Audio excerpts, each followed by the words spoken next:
Hey everybody, welcome back to the Squares of the Round Table podcast once more, episode number 34. Yay! Woo! Woohoo! 34 people been listening that long? Yes. I've been listening that long, and that's amazing. Yeah, me too. I am Mike Boyle. With me here is Jeff. Hello, everybody! Back once again is Ivan. Yay! Jivin' Ivan here at the helm once again. Doing the groovy thing for you here at Squares of the Round Table, 2019, episode 34. Yep. So Ivan, it's been a year. I haven't talked to you since last year. Ooh, boy. So how you been, my friend? How was your holiday? My holidays were filled with family, friends, spinning records, drunken hilarity, and, just a matter of just having everything exceed to excess, just as any good holiday should be.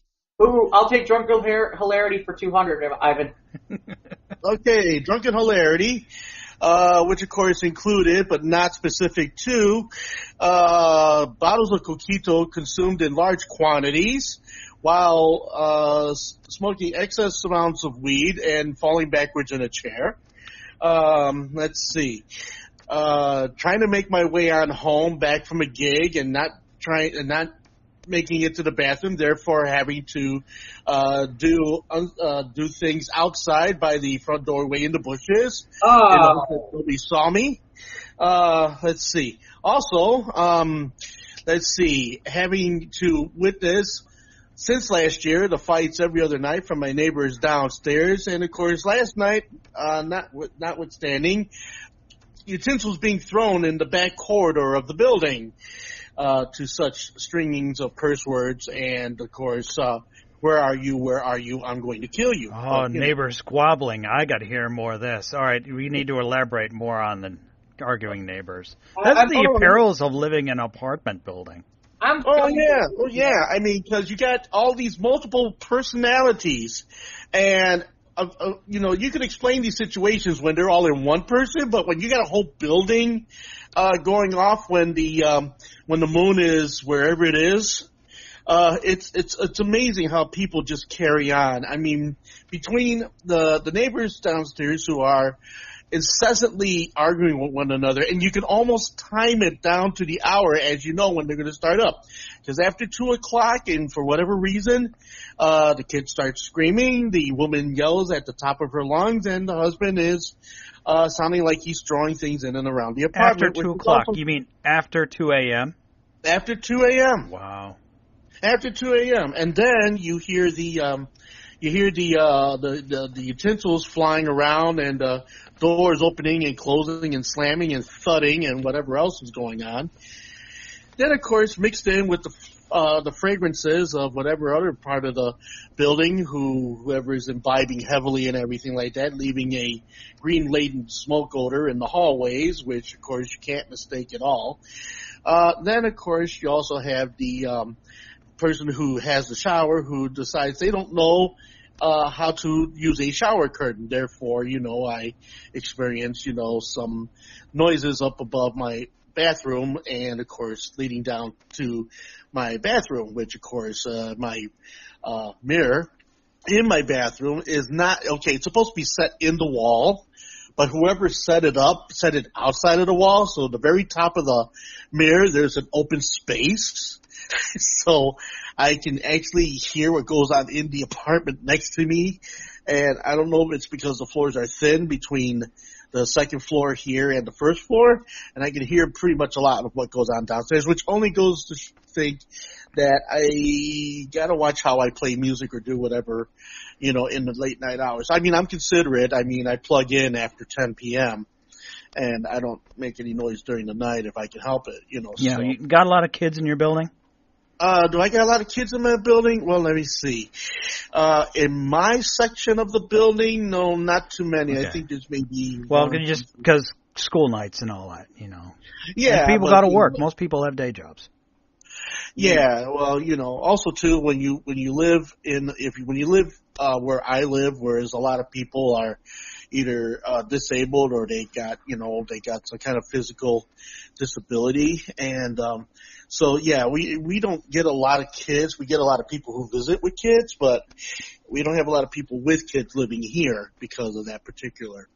But yeah, let me see. I had a neighbor who moved out about a year ago who used to live across from me, who was a self-proclaimed pagan and Wiccan, and his wife, was, a witch, and he would go in the back there and he would just try to intimidate everybody and everybody.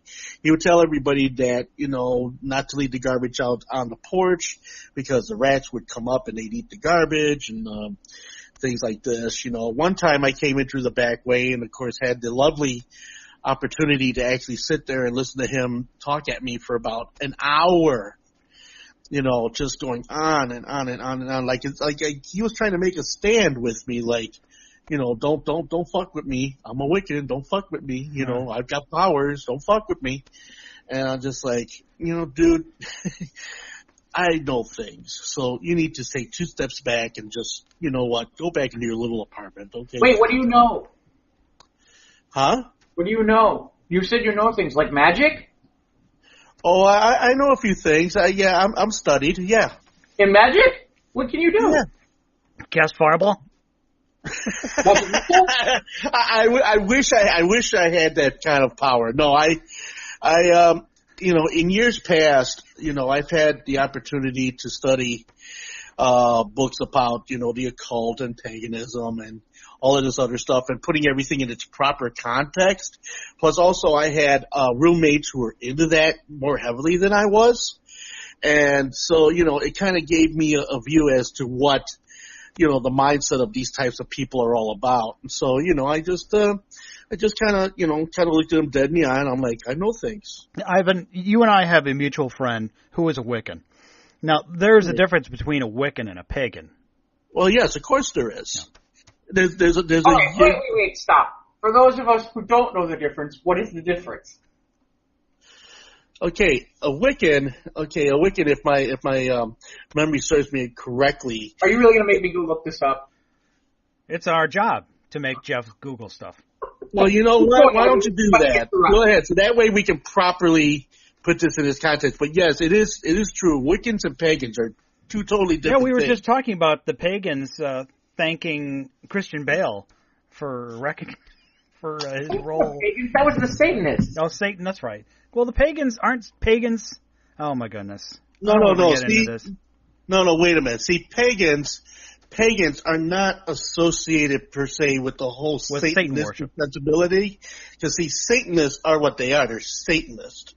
Yeah. But pagans, which of course include Wiccan sensibilities and aspectarians and such, is an entirely different body of belief. So, and a lot of media has pretty much exploded and expounded upon this whole thing to make it like, oh my gosh, Wiccans, oh boy, let's be feared of these. Pagans, let's be feared of. No, it's a religion just like any other religion, just like Halloween is a pagan religion, is a pagan holiday. So, there's a lot of things that need to be understood better about these things and to have a better understanding about these type of things because a lot of it's been misconstrued over the years. Uh-huh. So, and media has totally convoluted a lot of it and not in a good way. So, I was about to ask you how your Christmas was. Wait, my Christmas was great. I have a question.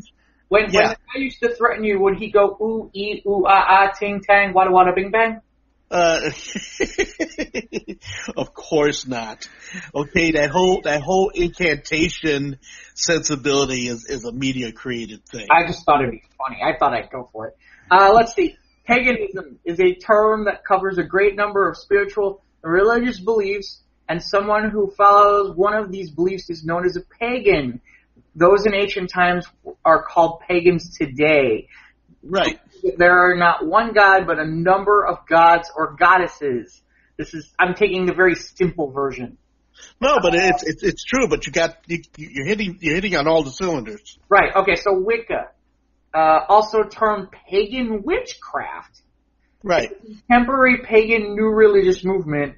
It was developed in England during the first half of the 20th century and was introduced to the public in 1954 by Gerald Gardner, a retired British civil servant.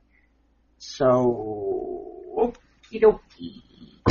So see, there you go. And not to be confused with the movie Dragnet, it does not stand for People Against Goodness and Normalcy.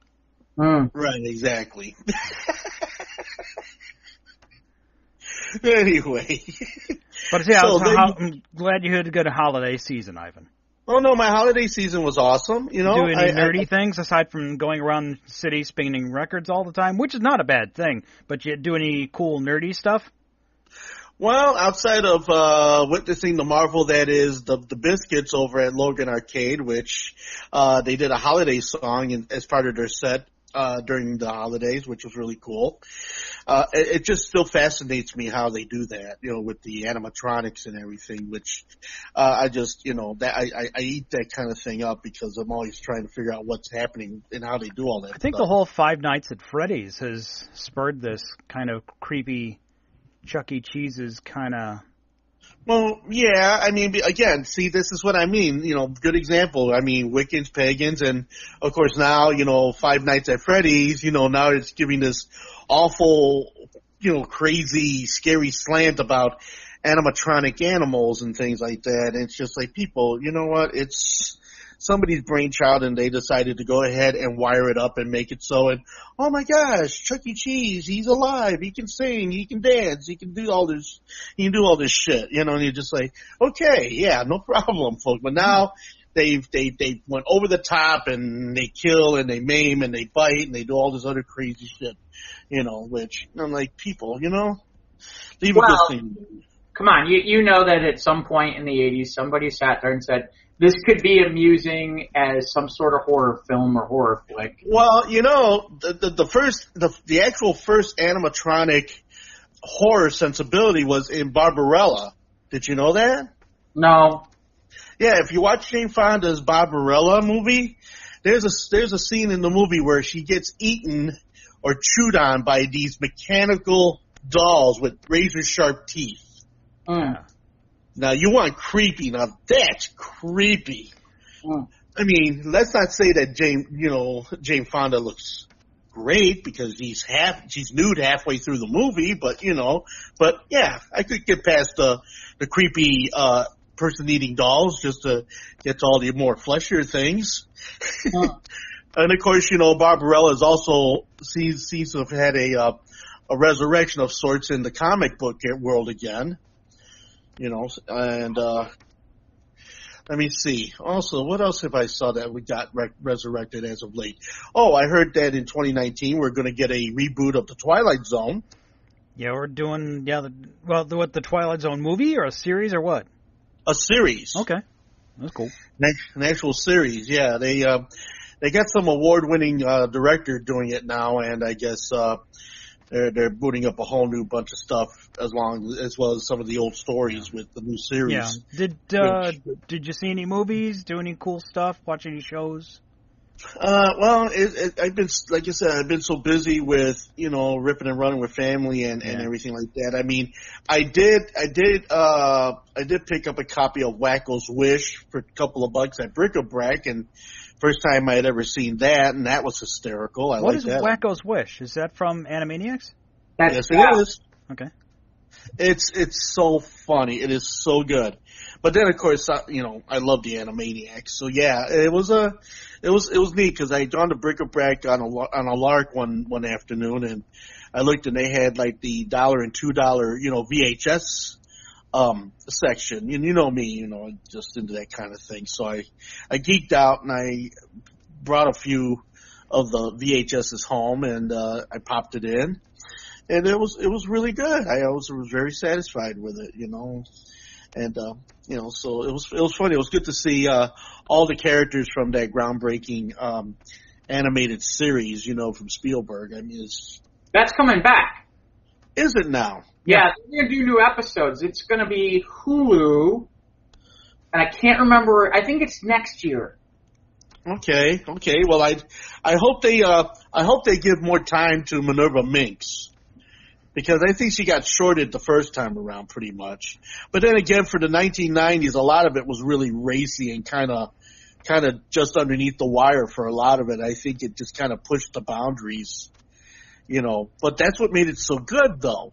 That and Tiny Toons. So, because when they rebooted, the Bugs Bunny show and everything, Bugs Bunny and Friends, and the atrocity that became what's the female bunny's name? Come on. Which one? The one that was in Space Jam. Lola Bunny? Oh, Lola. Yeah. I mean, Lola Bunny in the movie was fabulous. Mm-hmm. Lola Bunny in the series is an egghead. And it's such an insult because it's just like they... In Tiny Toons, isn't it Babs and Buster Bunny? Yeah, in Tiny Toons, it's Bab and Buster Bunny. Right. Because I think they're brother and sister in the... they're not brother and sister, but they're like friend. I don't remember how it works. Okay, well, anyway, all I know is, Babs and Buster Bunny on Tiny Toons, but Lola Bunny in the revamp of the Bugs Bunny show, man, they just totally made her an airhead and just totally unappealing to me. Okay, so yes, 2020 Hulu is bringing back brand new episodes, and this answers a question I had, but I wasn't able to find an answer until now. Okay, Pinky and the Brain will be part of those episodes. Okay. Yes! I know Rob Paulson will be back as the Pinky, but I don't know if Maurice LaMarche will be back as the Brain. I don't know. I presume. Because he's a busy man. Oh, but it's just... But it's the Brain, man, so... That's awesome. That was such an awesome series. I loved the Animaniacs. Let me ask you a question. Ivan, have you ever seen Freakazoid? Yes, I have. And I love Freakazoid. Okay. Freakazoid, Freakazy. Yeah. Chimpanzee. Yeah. Yeah, well, I didn't realize this. Nancy Cartwright was the voice of Mindy on Animaniacs. Yeah, and she's Lisa Simpson. Is it Lisa? I thought she was Bart. Oh, that's right. She's Bart Simpson. Bart. I thought she was Bart. One thing I didn't know was in the Bumblebee movie, the mom of the Charlie character, the mother, she's the voice of Bobby Hill. Oh, really? Okay. Yeah. Yeah, it's funny. It's funny because they're bringing back Animaniacs. Yeah. And it does make me kind of laugh because I look at the stuff that Spielberg did with WB and during that time frame. You've got shows like Animaniacs, you've got shows like Tiny Toons, and you have Freakazoid, and Pinky, and then Pinky and the Brain got their own show for a while.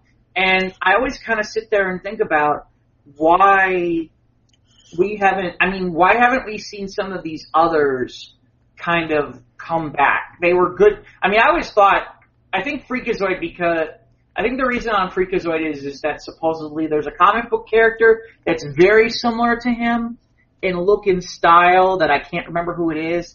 That they claim it was awfully close.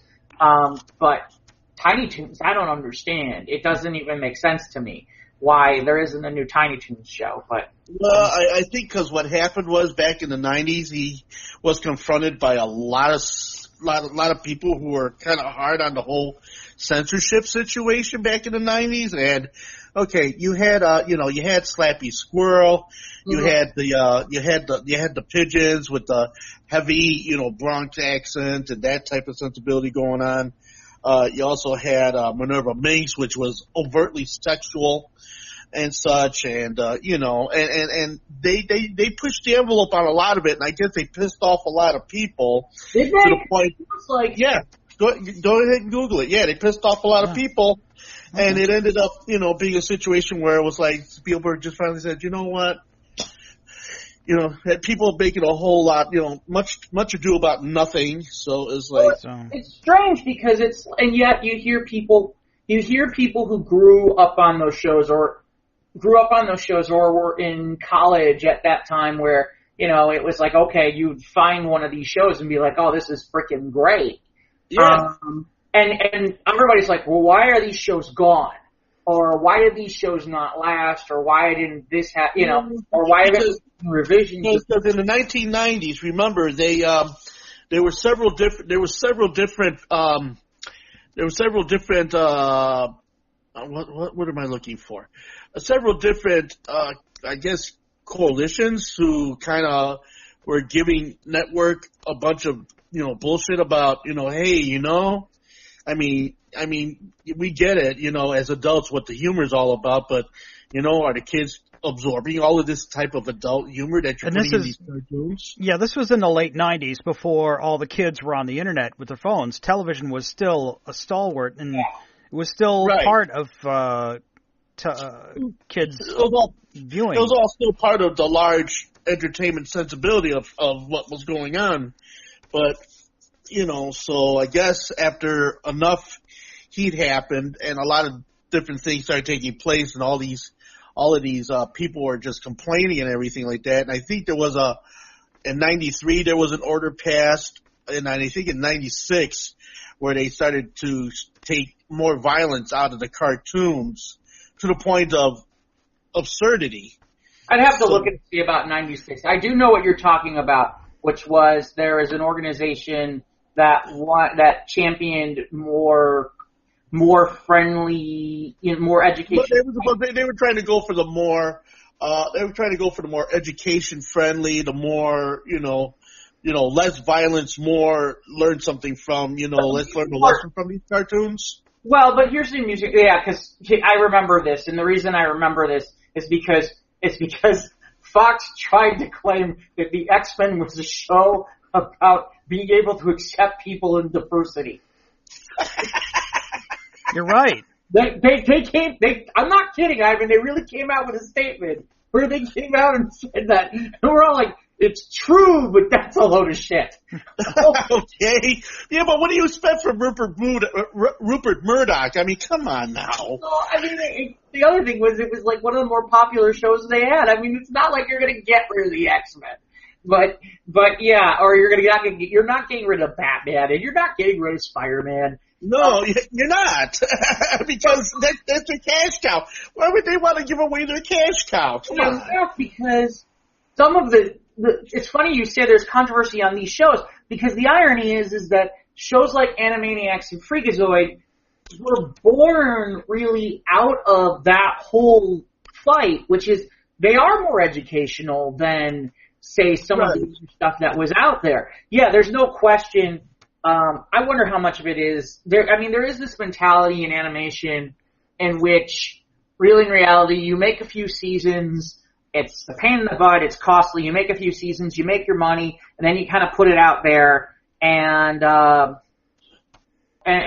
it. And really, in reality, after a few seasons, that's it. You don't make a lot more. It seems like that's kind of the trend in some ways in animation versus okay, we can make versus what you see in TV, like prime time TV animation, where you've got The Simpsons, which has been on forever, or Family Guy, or those shows.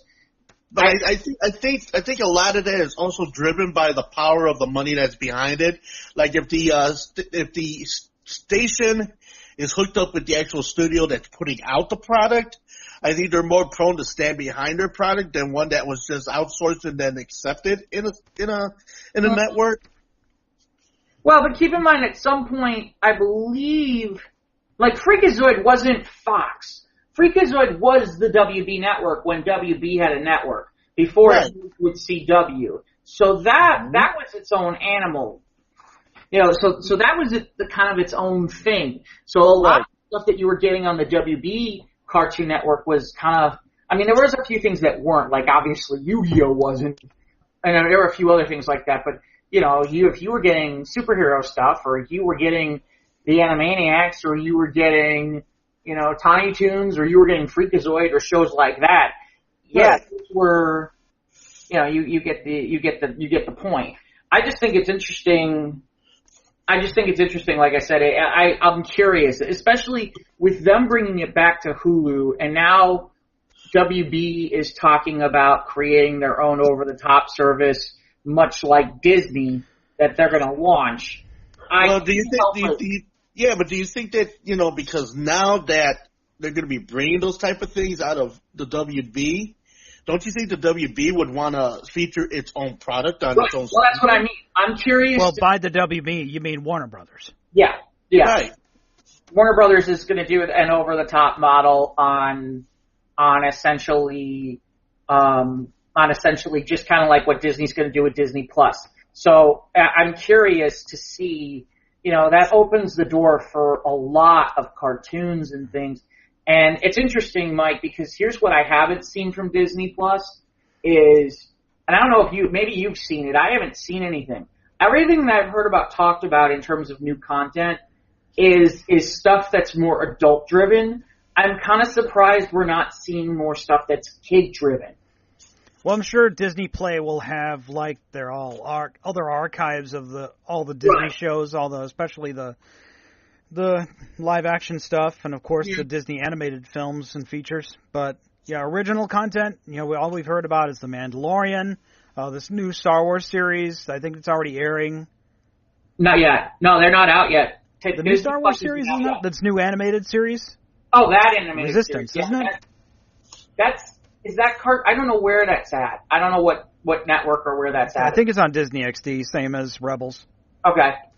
But, yeah, it's interesting because you would think, okay, create new content for kids unless the thought process is you've still got the Disney network, you've still got Disney XD, you've got all these different places, let those be there and then send them over to your, to Plus. But I would assume you'd want some of your own stuff, but that's just me. I mean, well, also too, I'm thinking, is Disney gonna do something in the vein of what other places, say, how Cartoon Network had Boomerang? So do you think that Disney's gonna do something in a similar vein with their older cartoons and such like that in a Boomerang fashion on their network, or no? We don't know yet. No, nobody is really sure, Ivan, but keep in mind I think the best way, it's not necessarily a network. It's more along the lines of it's going to be very similar to Netflix, the fact that you have stuff and you can pull it out and look at it. Catalog of streaming content. It's kind of like a service. It's more of a service than an actual network. Right. Versus, it's funny when you say that because, for example, the WWE has more of a different version. And it's funny because WWE is kind of the innovator a little bit here, which is, sure, Netflix was one of them, but WWE was kind of an innovator too in the fact that they had, here's our regular network feed, and then here's the stuff you can watch whenever you feel like it on demand. Right. So but they also have some original content and things that they've done too. So, like I said, I just thought it was interesting because, they're doing this Animaniacs show and it's going to be on Hulu. And to me, I kind of find it interesting because it's maybe that's a test run for Warner to sit there and say to themselves, okay, what can we do to bring out some more kid-friendly stuff? Because if you really stop and think about it, let me ask you a question. Mike, you may know better than I do, or Ivan, you may know better than I do because you have a daughter. I can't think of anything off the top of my head lately that Warner has put out that really targets today's kids. And the answer to that is I haven't seen anything in that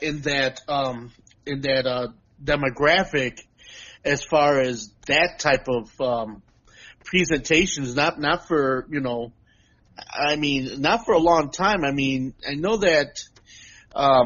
I know that Disney, goes on and on and on and is always trying to service all of the demographics of the kids, the small kids, the preteens, the teenagers. But I don't know if Warner Brothers is as fluid as Disney is in that remark. I could be wrong. Well, but it's funny. There is a caveat to that which I didn't think about, which is they do have Cartoon Network. Okay, but Cartoon Network, wasn't that of its own ilk for the longest time? No, it was still all owned by Time Warner. Right, but it's all owned by Time Warner WB. Right. So the question, like I said, it's going to be really interesting to see what they do because they seem to have more barriers, if you understand what I mean, which is, and we've seen this from kind of their different divisions. They sit there and they'll be like, TNT is its own animal, TBS is its own animal, Cartoon Network is its own animal, even Boomerang is its own animal. I'm curious about the fact that you just launched DC Universe, and now you're going to launch your own streaming service. Okay. Yeah. And I just saw an article, of course this article dropped 6 days ago, which is right after we recorded last week, about how DC Universe is, their streaming service is struggling to pick up subscribers. Well, it would be smart if they folded the two together. That's just, and it's too bad, because it looks like they're making some decent content. I do want to see that Young Justice show, but the other thing that's interesting about them is they're releasing, like with Titans, they released, I don't know if it's one show or a couple of shows every Friday night. And it's interesting because that's different than how Netflix does it, which is Netflix is kind of along the lines of, okay, like Punisher's going to come out this week, and they're going to drop all the episodes in one day. Yeah. And they don't really care. I think maybe it's just a matter of strategy as to trying to draw watchers, maybe. Well, definitely. If they put more content out there than the other guys. That's the goal of every network. Well, yeah, that's the goal of everything, but some are more aggressive than others. Well, this goes back to one of the problems I had with this strategy to begin with, which is I commend them for being forward thinking and trying to go this direction. And the one aspect that was the part that comics fans sit there and say to me, oh, well, this was the big key, which is the fact that you get access to all these comics that are, I can't remember what the cutoff date about how many years, if it's a year behind current product or what the story is. Everybody's like, just for that alone, it's worth it. And I'm like, but if you're not reading now, okay, if you're not reading now, and yeah, okay, I dabble here or there, okay, I'm really just buying it because I want to watch Titans. Okay, maybe I watch something here or there. It's not like Netflix where I go, okay, there's this other movie, there's this other show. Really, in reality, it's like I'm kind of buying it, and then if there's really nothing else to buy, if there's nothing else going on, okay, bye. And I don't know. I like what they did. I think it's interesting because I think really in reality, what's going to happen is they're going to fold it into the other one. Yeah. They're just going to bring it all in. Maybe we'll see. Maybe. I hope so. It certainly seems like that would. I mean, it'd be kind of. Wouldn't you think that would be the move? Yeah, it seems like that should be the move. I mean that seems a lot smarter than in some ways what they're. Well, I don't know. I mean, it's just okay. Because all right, you would think that they would go ahead and unify all of their place to make it all accessible in one place, than trying to do the divide and conquer sensibility of the whole thing. Well, I mean, because how many people really do channel surf anymore? I do. Oh yeah, people scroll through Netflix. Oh yeah. Yeah. Okay. Maybe I didn't say that right. I mean, okay. So, all right. Yeah. Okay. So you do got your channel surfers, and you still got your people that are 200 channels and nothing on. But I think what I'm trying to say here is. Well, I get what you're getting at. I get it, which is there's a lot of people at this point where, like for example, my building, okay, includes cable as part of the deal. If we didn't include cable as part of the deal, maybe I would look at things differently. But since I already get cable, I already have it. Okay. So yeah, all right. But yeah. So for me, I kind of laugh because I'm like, all right, I'm already getting this, and I'm buying I'm paying a couple extra bucks to get, some extra channels here or there. But really, in reality, I'm kind of like, okay, how many more of these channels am I going to buy? And it's funny because, Mike, I think you might have saw this too. Netflix is looking at software to stop people from sharing their accounts. That's going to be tough. Yeah. Yeah. That's I use my sister's Netflix account. It just goes back to the whole, okay, we're not going to try to have people, copy our songs off, but yet, we all got tape recorders and VHSs. Well, not just that, but it's just people sharing passwords and usernames or whatever so they can save money. Well, it goes beyond that. I have friends of mine, and I think you do too, Mike. Yeah. I have friends of mine where it's like, you get Amazon Prime, I'll get Netflix, here's the password. Yeah. Okay. Now we both get to watch everything. Yeah, and the new Star Trek drops on Friday from CBS All Access, so we'll be watching that. No, it's Thursday, I think. Yeah, it's this week. Yeah, it is this week. Yeah. But yeah, so if people are saying, okay, well, instead of, it's all these little ones.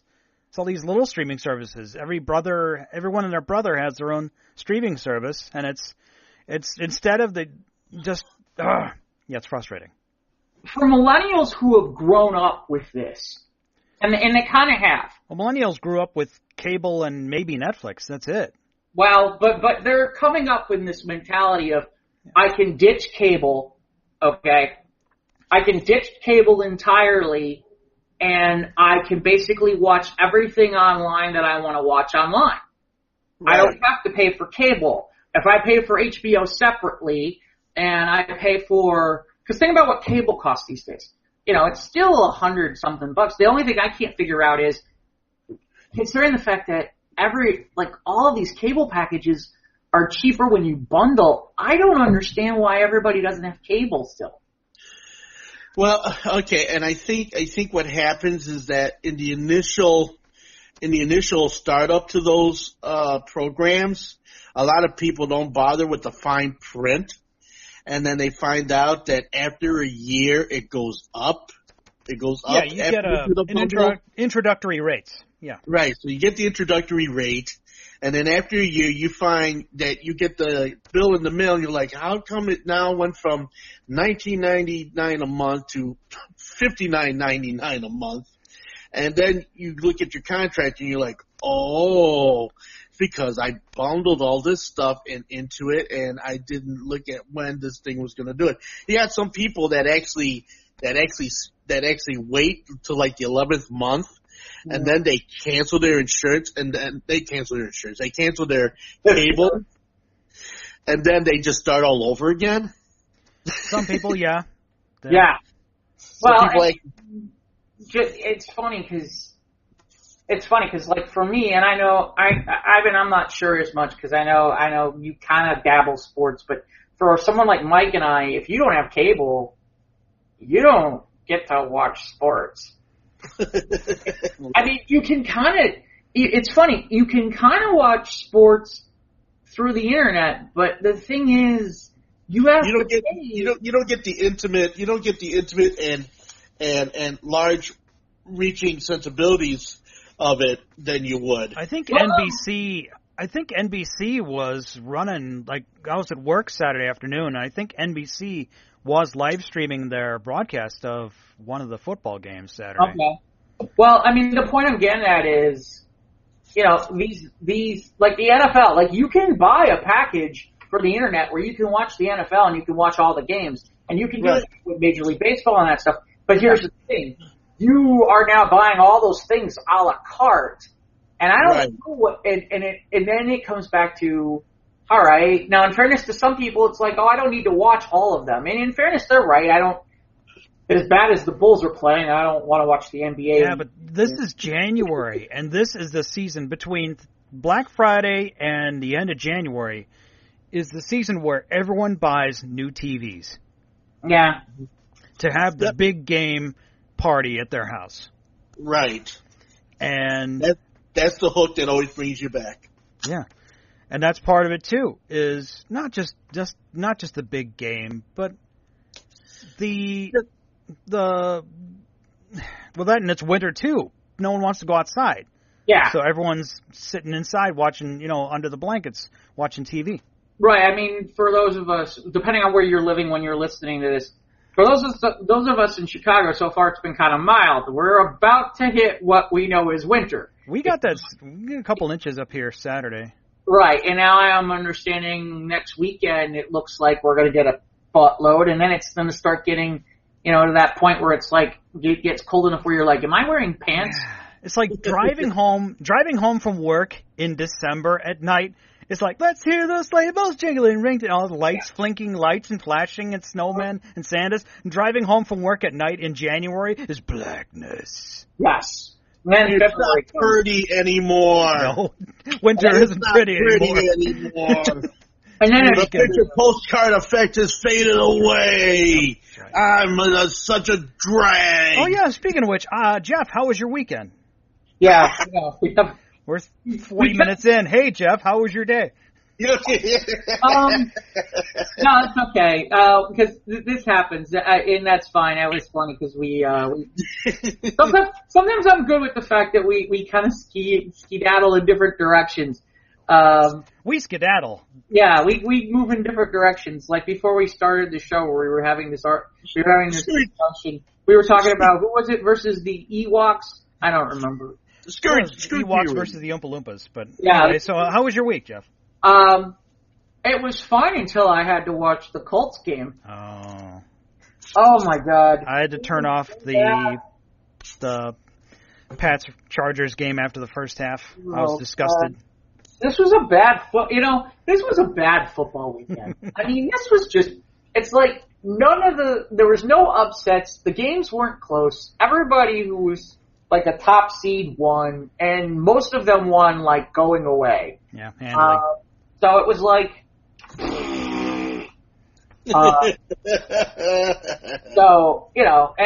as a Colts fan, I was excited. I thought we had a shot, and then I saw the weather, and I'm like, we're screwed.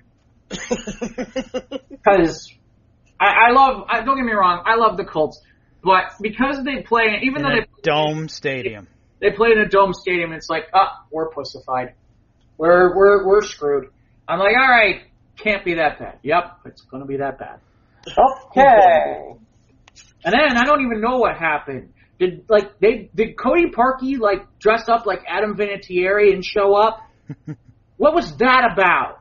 I saw your little rant on Cody Parkey. Yeah. I mean, it's enough that he's had his ass beat from everybody from the couch chair quarterbacks all the way down to whoever. Then all of a sudden, Adam Vinatieri,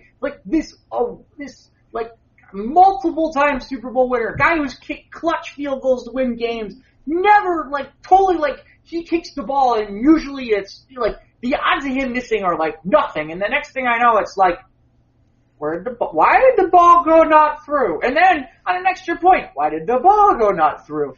Wait, what, did Cody Parkey take over his jersey for the day or something? My favorite was, I don't know if anybody... Cody Parkey!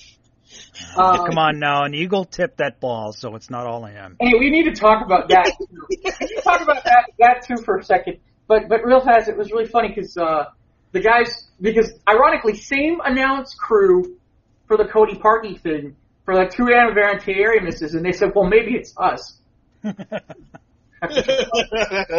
All right, so we talked about it on the last show. So this past weekend, local brewery Goose Island had a contest where if you could kick a 43-yard field goal, it was supposed to be beer for life, but apparently, according to the state of Illinois, apparently that's not legal. Which I want to know why that's not legal, but we won't get into that. Maybe because drinking beer to an extent maybe can kill you? Well, if you go, you can drink a lethal amount of get alcohol poisoning. You can drink a lethal amount of water in one sitting too. Yes, yes, you can. You can drink a lethal amount of milk in one sitting. Right. So anyway, Goose Island challenged all the armchair quarterbacks to put their money where their mouth is, and guess what? Yeah, in 104, none of them made it. But I will say this: I saw the conditions they were kicking in. It's like, I'm looking at the ground, and it's totally iced over, and these guys are trying to get a running start. And I'm like, no wonder why this looks hysterical. They should have had their own cleats. That's all I can say. It's like, it looked like some sort of, it's like, okay, now we're all going to do pratfalls. And they all did. Like, most of them. Was it an AstroTurf that they were running on, or what? Yeah, it was like an AstroTurf or a grass, but it was soaked with, like, ice or snow. And so, like, they showed all the pictures. These guys were all falling on their butt and everything. Yeah. And then it was funny. I guess there were some people texting to some of the sports radio stations today. I guess, people who they figured out were actual, like, past kickers and stuff, they excluded from the contest because they're like, oh, no, it has to be amateurs. So I'm kind of curious. But, yeah, I did think it was kind of amusing. As soon as I saw the weather, I'm like, you watch. They're not going to clean up that spot where they kick, and those guys nobody's going to make a thing. And sure enough, that's exactly what happened. Do you think that was just kind of like a premeditated thing just to kind of hush the naysayers and get the heat off of Cody Parkey? No, it was a perfectly good publicity stunt, and it worked.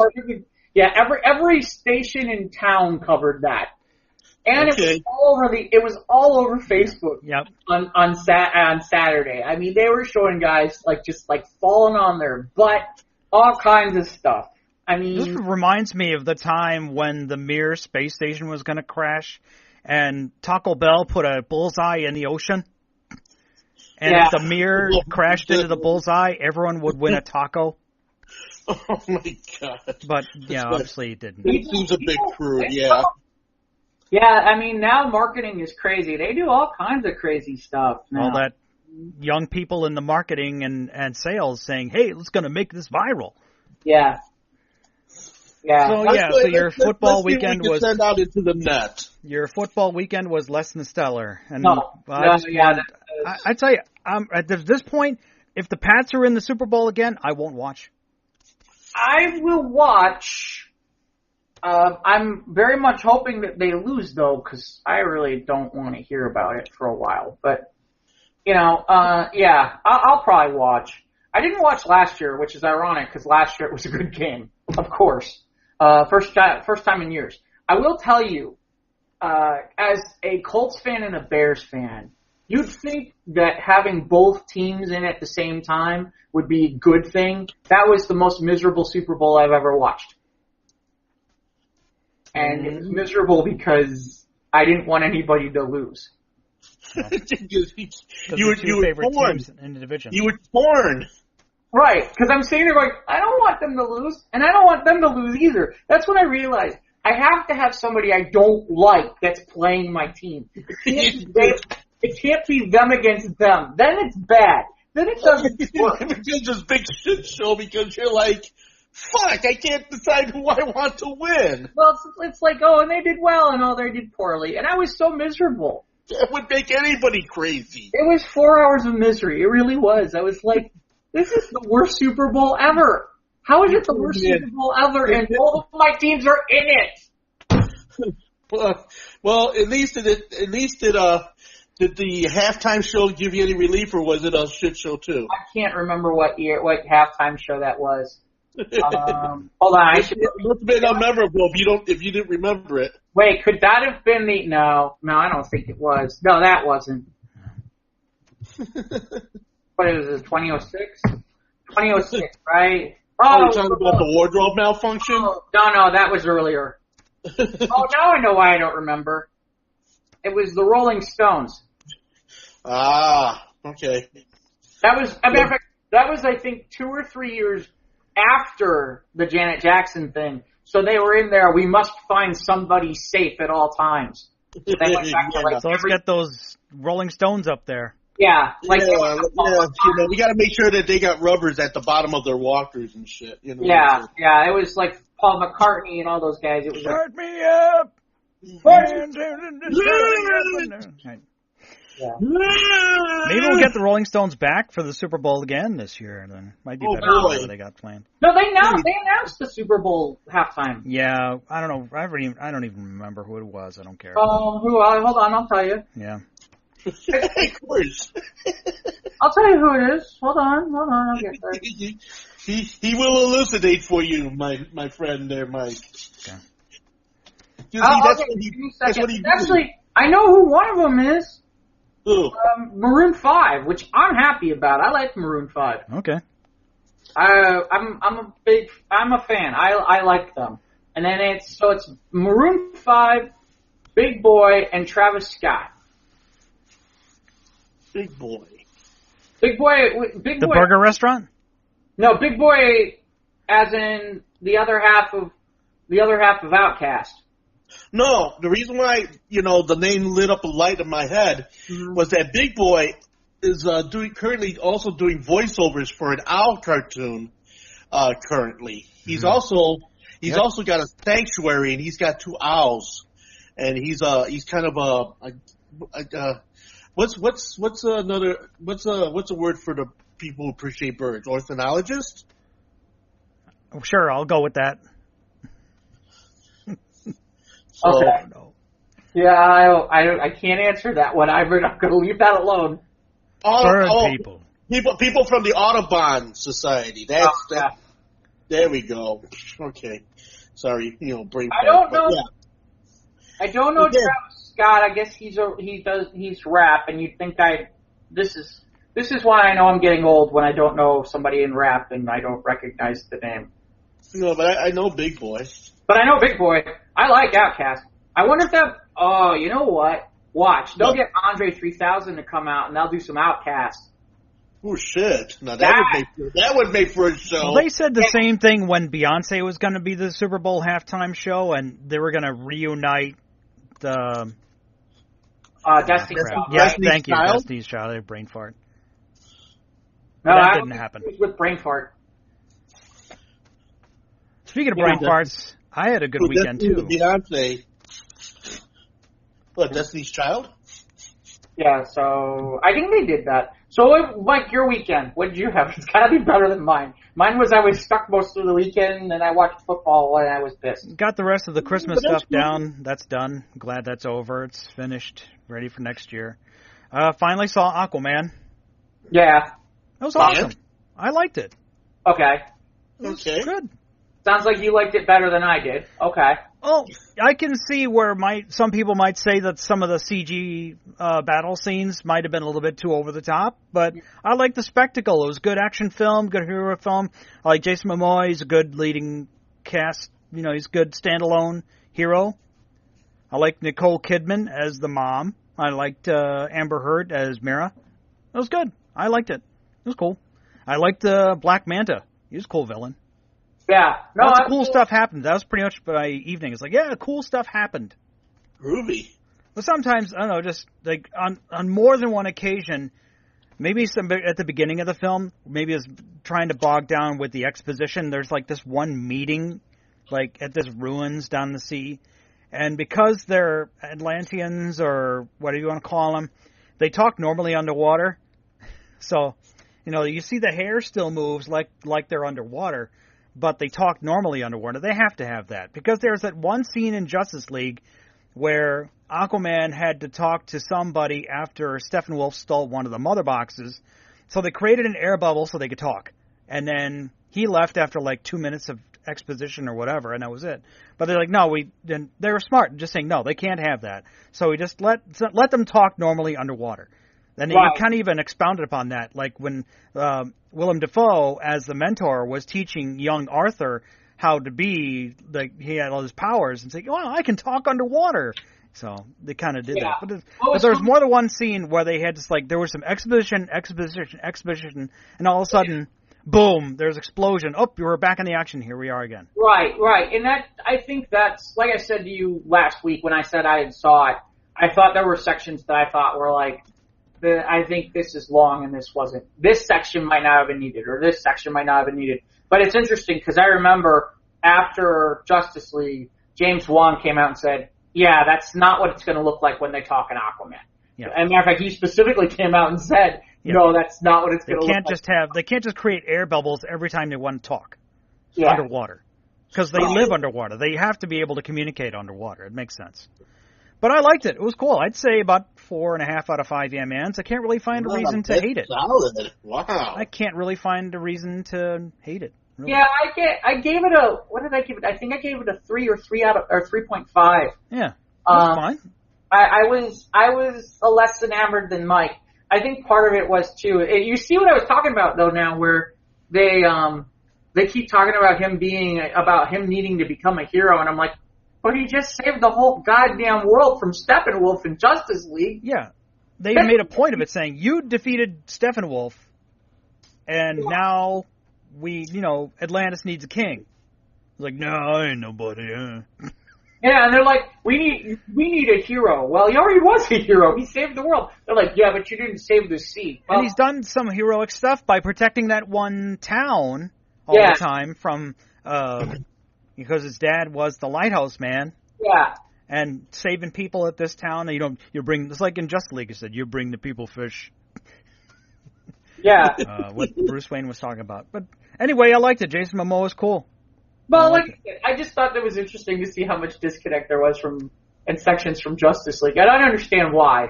I get it, but there is a part of me where it's like, they're sitting there talking about, oh, he needs to become a hero, and I'm like, he saved the whole goddamn world. I think he's been a hero quite a while. Well, you mean save Atlantis? And I'm like, well, isn't Atlantis part of the world? I know that last I checked.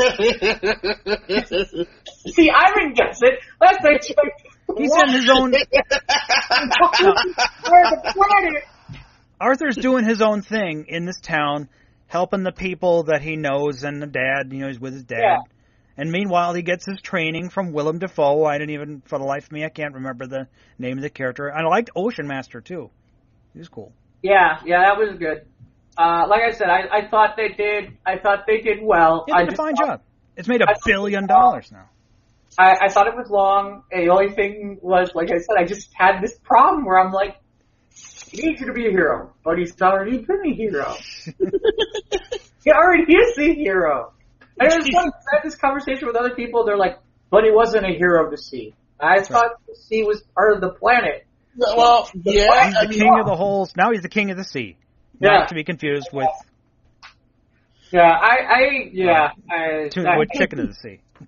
I will admit, the one part that was impressive is somehow they put him in the orange and green outfit, and it didn't look lame. At first I had a knee-jerk reaction when they showed it in the trailer. I'm like, oh God, no! He looks like Mermaid Man and Barnacle Boy. The invisible Bumblebee. Oh, that's mean. But it worked. It's fine. It worked. Well, they took advantage of the fact that basically, I heard moms who were sitting there going, we need to go see Aquaman. I don't know that and kids going, I don't know if I want to see Aquaman. We're going to see Aquaman. Yeah, mom's like, yeah, I'll take you to the movie theater, son. Yeah. I have friends of mine who aren't really superhero people like, when are you going to see Aquaman? I'm not going with you. Why? Because I know what you're there for, and I don't want to have to worry about your drool. Yeah, certain things I don't need to witness outside of what's on the screen. We get it. Yeah, Aquaman was a good movie. The world likes it. Even the ocean likes it. So yeah, he's the king of the sea. He did save the world. Yeah. Again. Twice. The latest episode of Orville was actually good. I wrote off the first two of them because there was kind of like I mentioned in passing last week, just kind of office comedy in space. But this is actually a good episode. Not just because they got John Billingsley and Robert Picardo back as recurring characters that were famous on other Star Trek roles, which is what Seth MacFarlane is doing. He's bringing back a lot of this Star Trek alum to play in his little sandbox, which is his show, The Orville, which is pretty much a love letter to Star Trek, like the TNG era of Star Trek. But it was a good episode. It was good writing, good characters. And they make you care about the characters, and that's more than enough, And that's all something what Roddenberry used to say. Costumes are nice, sets are nice, but when you have it's about people. It's about the characters you care about. So, yeah, last Orville was good. So I'm looking forward to seeing the premiere of Discovery. I'll probably talk about it next week, and might even get one or two more episodes of Titans in by next week's episode. So. No, by the way, if you get a chance when you're watching with your friend, I'm hearing very good things about Young Justice Outsiders, which is the new what's season 3? Season 3 of Young Justice? Yeah. I've caught a couple clips they've leaked onto YouTube. I watched a couple clips. Yeah, it looks, honestly, I laugh. When I sit there and get mad at you about Titans, I sit there and I look at Young Justice and I go, see? That's what I'm talking about. Why can't they do that? Like, seriously, watch that show and it's like, they get it. Why don't you get it? Get it right. But and Jeff Johns did have a part in Aquaman. I mean, Jeff Johns is pretty much like chief in charge of everything at DC. So. Well, no, not any. I don't know who's in charge now. I know he's got his own brand. Oh, that's right. Yeah, his own stuff now. Yeah. I know he's big on the Stargirl show that's going to come out on DC. But he was part of that particular movie, yes. Yeah. And later this month, we'll get the Reign of the Superman. I'll buy that DVD. And I think tomorrow, which is the 16th, the 15th, is the Once Upon a Deadpool comes out on DVD. So I'll finally catch that. Because one thing I kind of sort of wanted to see in the theater, but I was like, There's a rumor that we're going to finally get the Spider-Man trailer this week. Mm. There's a rumor. I'm not saying it's 100%, but... I figured they were just going to wait until Captain Marvel to drop the Spider-Man Far From Home trailer. I don't know. Like I said, I got the impression that there's a rumor out there that it could drop sometime this week, so... Okay. That's to me... Cool. Could very well be. Could. And then again, it could not, so... The track record for Spider-Man movies is pretty good as of late, so. Yeah. Oh, and Into the Spider-Verse, I guess it hit 300 million finally. Wow. Worldwide. So, yeah, that thing... It still got legs. By the way, I mean, you missed me gushing over Into the Spider-Verse. I told Mike that might be the best Spider-Man movie I've seen, and that has been on the big screen. Okay. Well, I got it down the street. I better go see it then. So, I mean, that's my take. Now, in fairness, obviously, it's easier to do certain things with animation, but, yeah, I really enjoyed the heck out of it. Did you see they recut a specific trailer for Spider-Ham? No, I didn't see this. Oh my god, it's hysterical. I will. I thought you saw it. It's on my page. It's on my. Maybe you did. Okay, I didn't know there was extra footage or whatever. No, they just recut some of the Spider-Ham footage and turned it into its own trailer for the movie. Like, and they gave him a theme song that sounds like the Spider-Man theme song, and it's like Spider-Ham. Like, it's.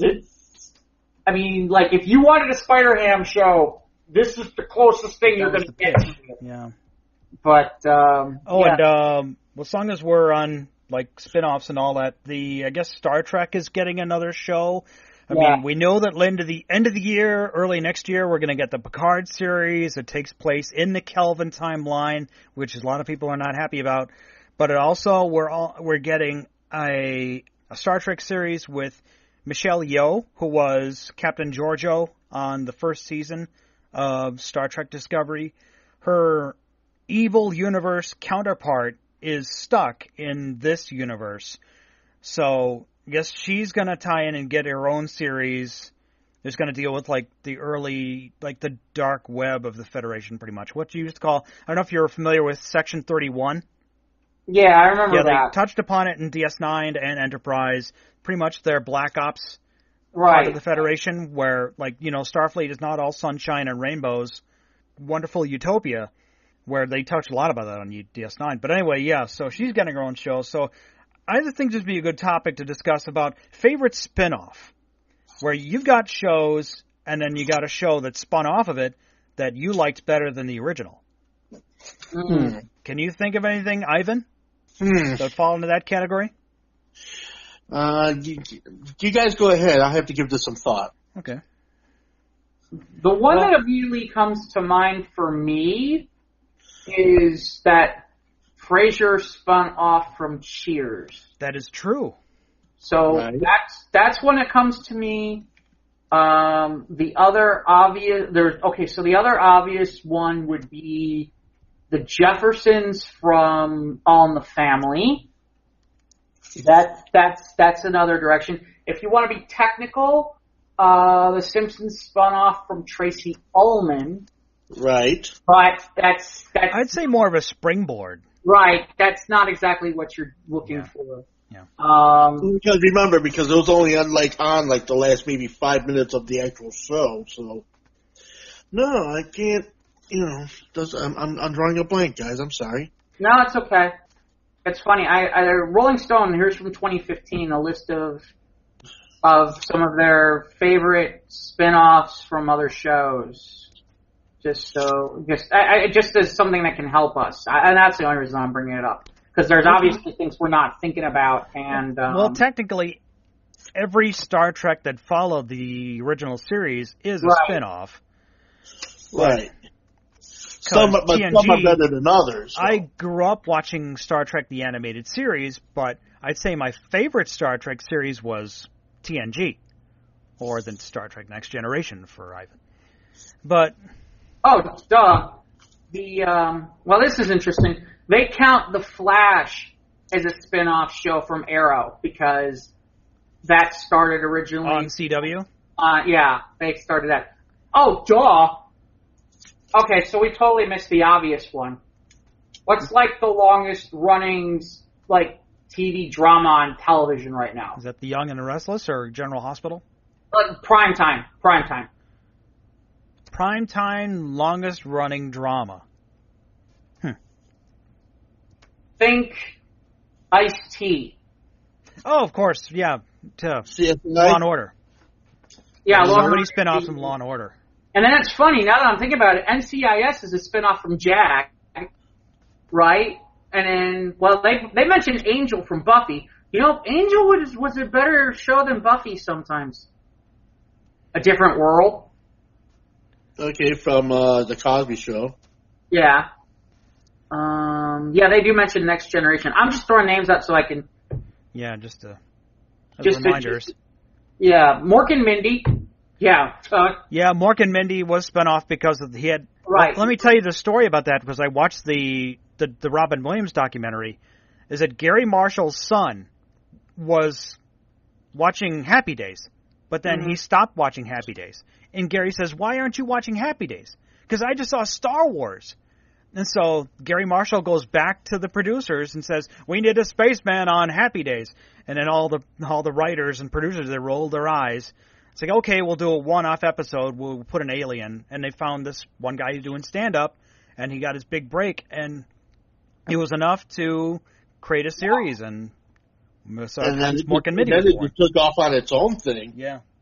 It's funny. Rolling Stone list, ironically, agrees with me. The first one that came, their number one with a bullet is Frasier. Probably because of longevity. Yeah. It's funny. They mentioned Lou Grant, which I had forgotten about. Well, then, of course, there was Valerie from the Mary Tyler Moore Show. There was that spin-off. Wasn't Mama's Family? Wasn't she a character on Carol Burnett? Spin-off from Carol Burnett's show. Yeah. No? Right, yeah. That's true, too.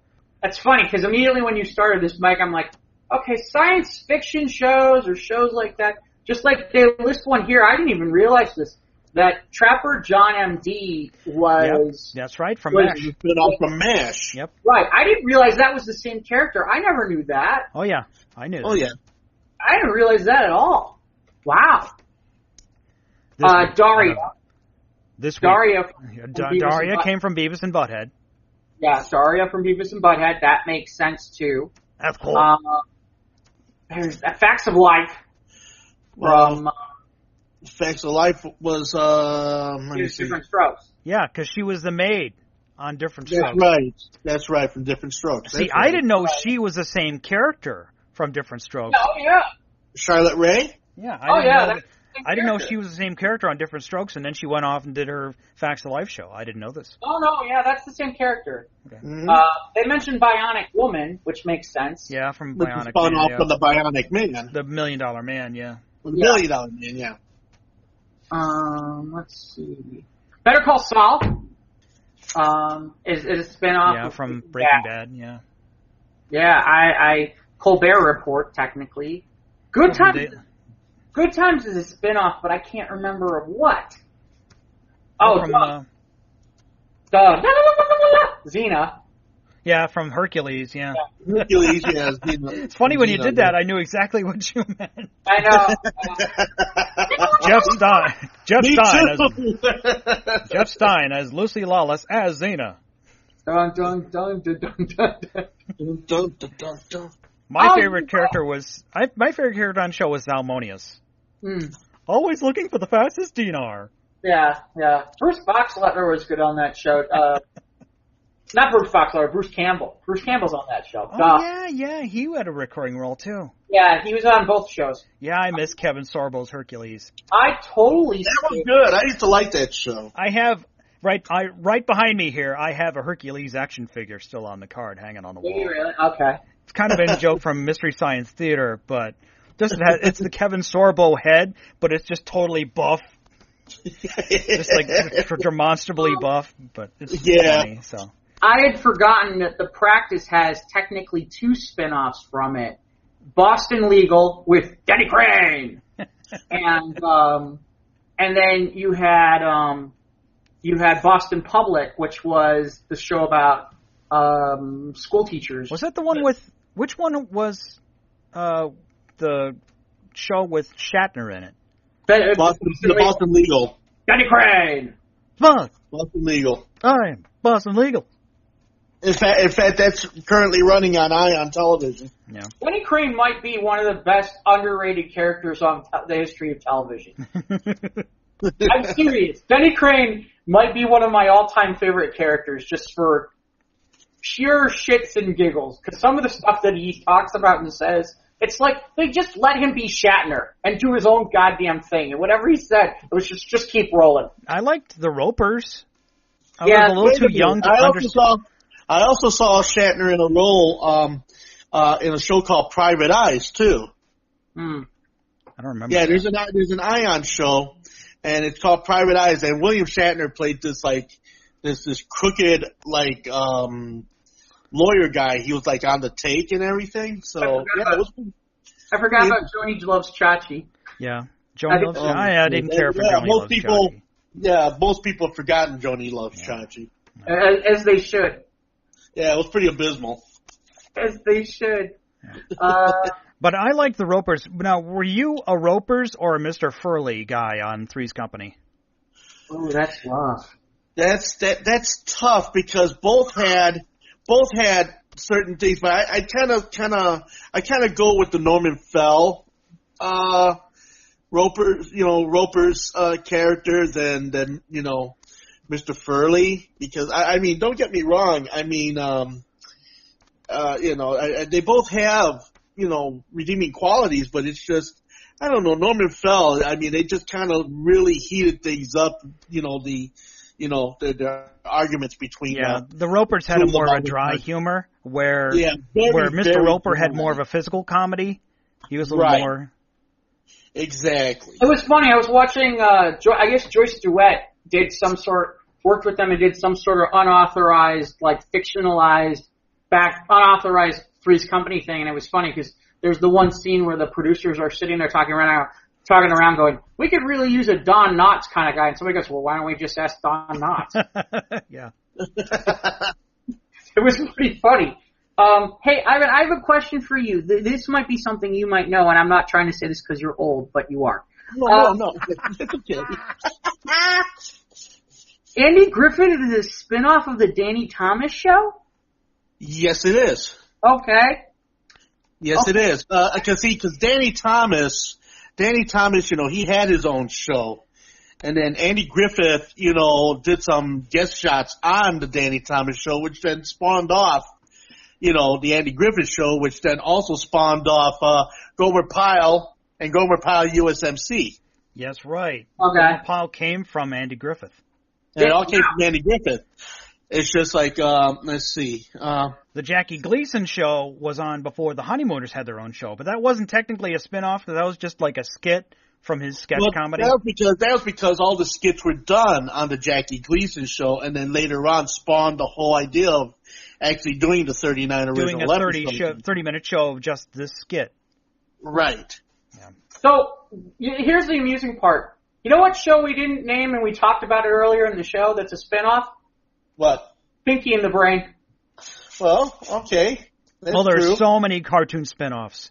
Right. There's other cartoon spin-offs. I mean, You had the Snorks, which were spun off from the Smurfs. No, that was just the Smurfs underwater. That wasn't a spin-off. That was more of a rip-off. It was a rip-off. It was a rip-off? Okay, good point. All right. It was a rip-off, but it wasn't the same. I don't think the two universes ever collided. No, you would think they would, because they were both being run by NBC. Yeah, and it was both kind of... Were they both created by the same dude? Yeah, by Peo. Yeah, Peo, that's what I thought. Maybe they are. Well, but they never seemed to say that they were both the same. I didn't realize that Good Times is a spin-off of Maude. Yes. Okay, that's strange. All right. And then... the Norman Lear universe, all the spin-offs have touched off from somebody else. That seems to be Norman Lear's MO. Yeah. Does this go back to Snow Globes? No. No, not like that. But no. It's just that Norman Lear was such a prolific writer. I mean, in both series that we know, and in series that have kind of faded into obscurity, like he had Hot L Baltimore, which was on for I think a season, which was a Norman Lear vehicle. Then of course, wasn't Soap a spin-off of something else too? No, it's the other way around. Benson is a spin-off of Soap. I liked Benson. Yeah. That would probably have to be my favorite spin-off series. It's funny. You know what else is actually a spin-off, and it's kind of funny because it's probably more better well known than the original show, which was Petticoat Junction. What's that? Green Acres. Well, Green Acres. Wow, well, yeah, Green because Green Acres and Petticoat Junction used to right. They go used into one another. Yeah. I didn't realize that Family Matters is a spin-off of Perfect Strangers. That I didn't know. I did not know that one. No, I didn't know that, and I'm trying to figure out how does that work. Hold on, maybe I can find out. Maybe you know what? Maybe the cop. Maybe the dad was part of. Was part of the voice in Perfect Stranger. Yeah, hold on. Let's see. That was the one with Tom Hanks, right? That was like his first series? I guess, no, that's the one with Urkel. And Family Matters is the one with Urkel. Oh, no, Family Matters is the one with Urkel, but Perfect Strangers, they were about the roommates and they had to, dress like women in order to stay in the place? Right. Right. Yeah. And I think maybe the cop, the father worked on the beat. Yeah, I'm thinking that's what it is, because it seems like that seems the most viable thing, yeah. Yeah, that seems like it. It's funny, I'm just looking to see what else is on here that we're not thinking about. Oh, Darkwing Duck. Yeah, see, lots of cartoon spinoffs, yeah. Well, you had Tailspin, you had Darkwing Duck, you had... How did I forget Melrose Place? 90210? Well, 90210, Melrose Place is the spinoff of 90210. That's what I thought. Yeah. Yeah, that definitely is a... And then there was the actual 90210 reboot, so technically that's a spinoff too. Oh, and Knots Landing. Oh, from Dallas? Yeah, from Dallas. And then the Cleveland Show. Yeah, the Cleveland Show from Family. Yeah, which is a spinoff from Family. But I think Family Guy, American Dad, and the Cleveland Show, I think they're all in the same universe. Yeah, I think they all cohabitate one another. Cleveland, at one point, wasn't Cleveland part of Family Guy, and then they moved him, right? That's right. Yes, he was the neighbor across the street, and I guess he ended up getting divorced, and then he ended up moving back to his hometown, and then he ended up getting hooked up with his other family with her kids. Wow. Yeah, because I watched the Cleveland Show. I like the Cleveland Show. Oh, that's nasty. I didn't realize Jake and the Fat Man was a spinoff of Matlock. Jake and the Fat Man. It's a spinoff of Matlock. Oh, shit. I remember Jake and the Fat Man. I know. Can you imagine if they actually had a show like that, named like that now? That would go over. You would never get away with a show with that title today. Yep. It was just like Raymond Burr Ironside. You know? That's discriminating against iron people. Yeah. Oh my gosh. Okay, so we've done enough on spin-offs. Yeah, okay. That was a good rabbit hole, Mike. I like that one. Mm-hmm. We talk TV. You yeah, talk some TV. We talked some TV. Can I put in some Rock On Almanac highlights on our show? What do you got? Yeah. All right. Okay. What's that? Okay. Well, it's just basically just highlights from what happened in music history at particular dates and times. Okay. Well, here we go. Like, for example, July 1940, Billboard magazine begins charting pop records. The very first number one national hit is, can you guess? 1940. Okay, I'll give you a hint. It was done by Tommy Dorsey. I would have caught it all. Wasn't Baby Got Back by Sir Mix-a-Lot? It certainly is Rock Around the Clock by Bill Haley, that's for sure. Okay, well, it was the one with Frank Sinatra. Was called I'll Never Smile Again. Okay, here we go. June 1948, Columbia introduces the long-playing LP record with the micro groove, which plays at 32 revolutions per minute. Until this time, albums consisted of collections of 12-inch, 78 RPM discs and feature one or two selections on each side. Okay, now, here's my bit of trivia here.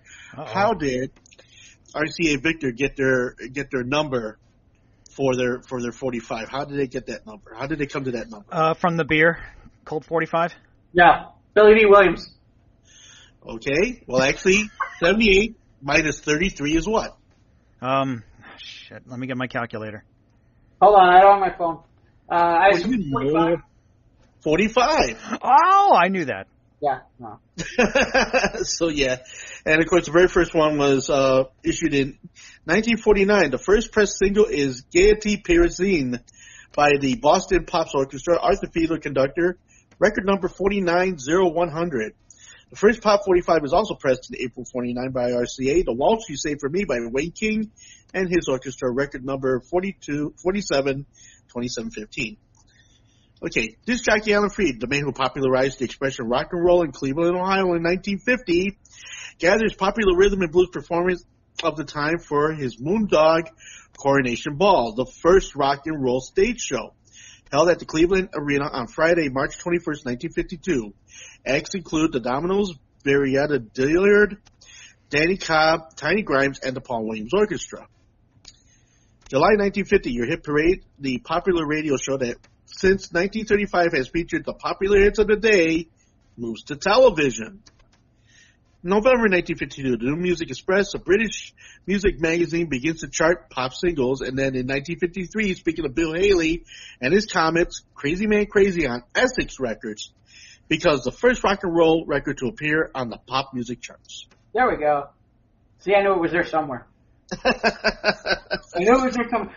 Mike, can we both agree that we're really glad that we were not born before rock and roll? I'm glad I was raised on it. Yeah, I mean, seriously, think about this. Think about all the people who grew up before us who didn't have any type of rock and roll. Yeah, fine. Mr. Sandman was my jam. Along with the Mills Brothers, Doris Day, Rosemary Clooney, and Jimmy Boyd. Rosemary Clooney? Rosemary Clooney. Oh, that's right. That brings an article. I guess the country of Norway has got some kind of lawsuit against Jay-Z's streaming service. Why? Because of false, here, let me find the article. In the meanwhile, I've got this one other article here that an album has topped the Billboard chart after only selling 823 copies. What? A New York rapper tops the charts with less than 1,000 in sales. A Bronx rapper has snagged the top spot of the U.S. Billboard 200 chart after selling just 823 albums and posting 83 million on-demand streams. Well, that's because they went on the on-demand stream. Yeah. Industry Tracker Billboard, let me finish here, Ivan. Then we can get our thoughts on it. Industry Tracker Billboard, whose chart ranks the most popular albums of the week in the United States, said Monday that A Boogie with the Hoodies album, Hoodie SZN, climbed to the top with the equivalent of 58,000 sales for the week ending January 10th. The multi-metric sum includes streams and downloads of individual songs along with the sales of the full song album. But according to Billboard, streams powered the ascent, obviously, while the sales set a record low for an album that reached number 1. The figures lay bare the ever-widening gap between the rapidly growing business of streaming and that of lethargic album sales. Lethargic album sales. Yes. Lethargic album sales? Yes. Yes, Ivan. You hear that? He called you lethargic. That's true. The kids are streaming now. Lethargic. Right now, albums have gained 15% point raise in this year alone. We're not even into the second week of 2019. Well, when he means albums, he means physical copies of albums like CDs. Yes, that's what I mean. Physical copies of albums. But they're talking about current pop charts. They're not talking about overall sales of back material. Okay. But it's true. Look at this guy. He's millions of streams, thousands, tens of thousands or whatever streams, but only less than 1,000 copies sold out of the record store. Well, that's just the age we're living in. Well, yeah. Yeah, but is it because I don't know if I buy that. Well, see, okay, because here's the thing. Okay, you if you go ahead and you stream the product, of course, those who are stream savvy. Sure, you can have added for streaming and everything. And I'm not saying that physical, albums and such are going to be going through the roof. No, because, as far as the, albums are concerned, for those who have gotten into the album collecting game as of the last decade or so, because that's pretty much when this whole thing started to become an actual thing. But yeah, of course, if you got people streaming millions and millions of copies, of course you're going to make those kind of numbers. Now you've just made the 800 and some odd copies that are on the actual physical albums. Now, once those streams are gone and once those things are unavailable and such such, the people who had the physical copies, are going to be sitting on top of already automatic, collector's items because it's an actual physical product, which I'm sure that those people who have those copies of that album, you have the hoarders, you have the turners, and you have the ones that actually appreciate the record for what it is. So. Yeah, but what percentage of all those new pressings are new product? Well, there's so much new product now. Yeah. Right. As far as what's being put out there. A lot of bands now have made albums a thing. A lot of up and coming bands are now releasing vinyl albums. We just opened up a pressing plant here in Chicago, which actually opens up its doors officially on February 2nd. Smash Records. I don't think when they say you're talking about vinyl albums. When they say album sales, I don't think Billboard is talking about vinyl. I think Billboard. I think they're just basically talking about stream numbers. Yeah, when you click $9.99 for the whole album instead of just $129 for the song. Right. I get that, and rightfully so. If he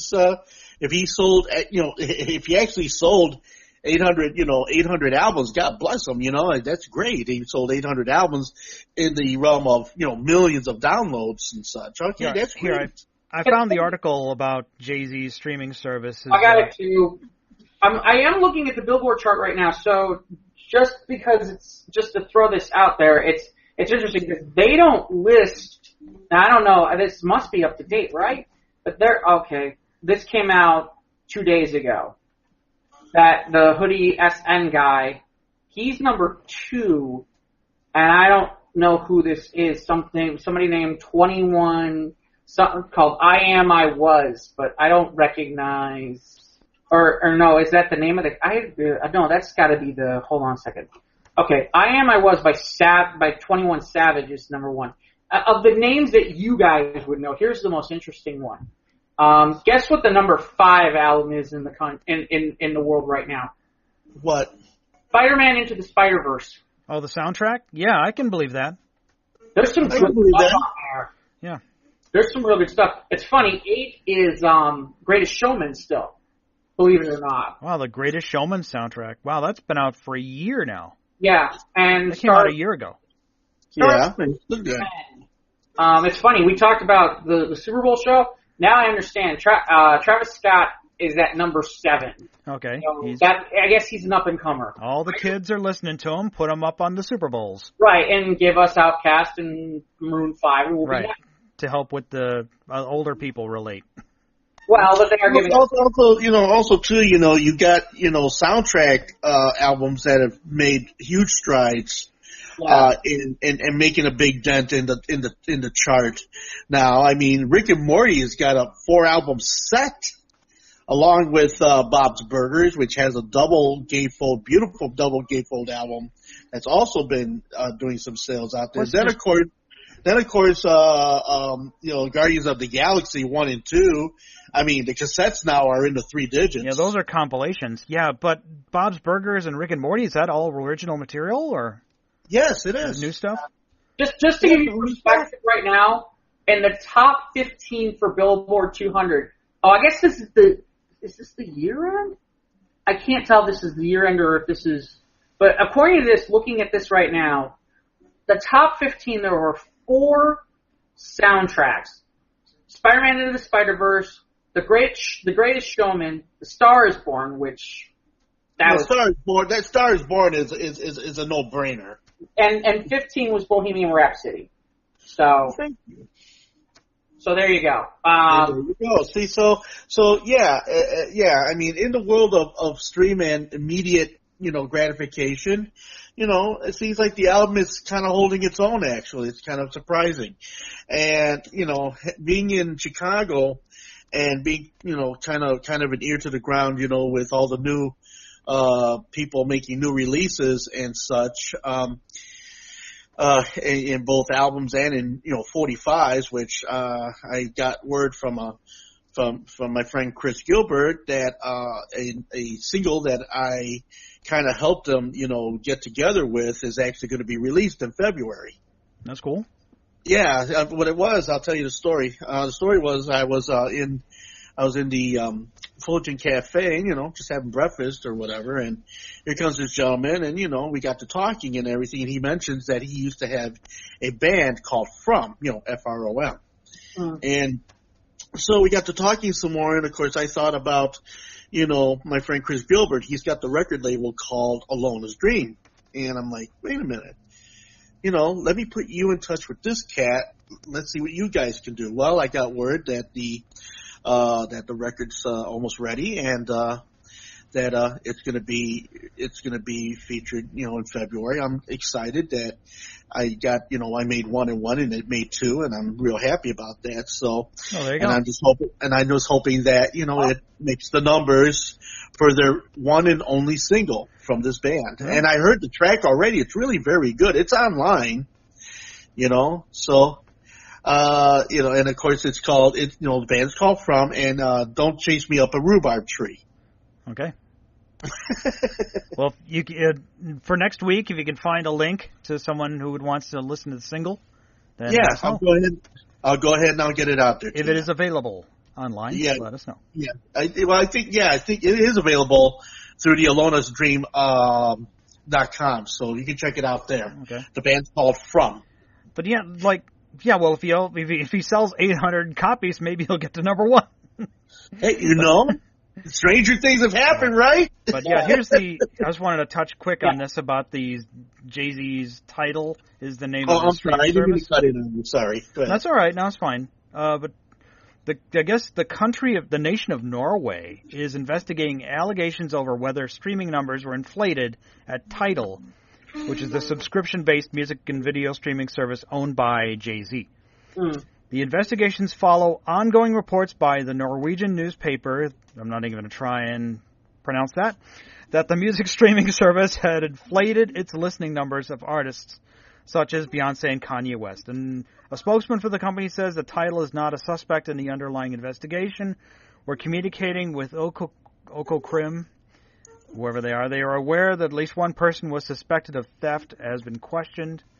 The Norwegian Authority of Investigation of Economic and Environmental Crime, holy crap, that's Økokrim, I guess that's their acronym, received allegations from Norwegian artist associations claiming the potential loss of income from the manipulation of streaming data. See, it's people fudging numbers. It's kind of scary in this day and age.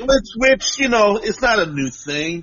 People have been fudging numbers since the beginning. And now even, you know, with all them extreme computer hackers with your Nintendo gloves, they're doing all the fixing of the music numbers too. Yeah. Who knows? Go into the Oasis and do it. That's right. Yeah. We'll talk about. I think we have a musical themed, and when it's that time, we've got I think a one or two music themed wacky news stories. But well, that's cool. I mean, I could also. I've fallen behind on my comics. I still got to finish that Archie meets 66 Batman. I got to finish that. Well, I got the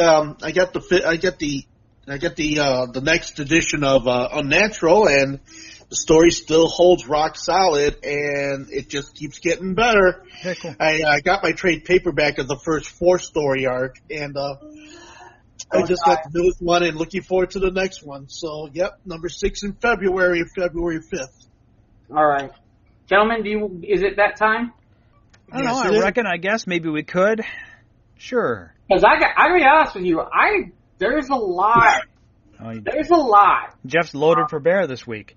Yeah. Okay, come on with it. There's a lot, and it's gonna come out. Well, I'm gonna leave that alone. Stop there. It's Fast and Furious, but that's not what we need to say out loud. It's gonna come out furiously fast. That too. Like diarrhea. We'll start with this. Apparently, there is something that's really popular in Japan that has now come over here to America, and it's called the American Air Sex Championships. Oh, okay. It's like air guitar, but you're doing the nasty? Yeah. Okay. And apparently it's very popular in Japan. Because they're not doing the actual thing. No one's making babies over there. There's video. I'm not watching it. As it is, I'm seeing pictures of some of these guys, and it's like, ew. I do believe women do this too, but the way it's described to me is think air guitar, but instead of pretending to play a boring musical instrument, air sex participants have a jaw-dropping sexual encounters with an invisible partner or partners using nothing more than the art of pelvic storytelling and pure imagination. Pelvic storytelling. I think that's our theme for this week. Pelvic storytelling, okay. Pelvic storytelling. I like that. Here it comes from the waist down, folks. Pelvic storytelling. Yeah. I just saw this. Why they banned Elvis on that?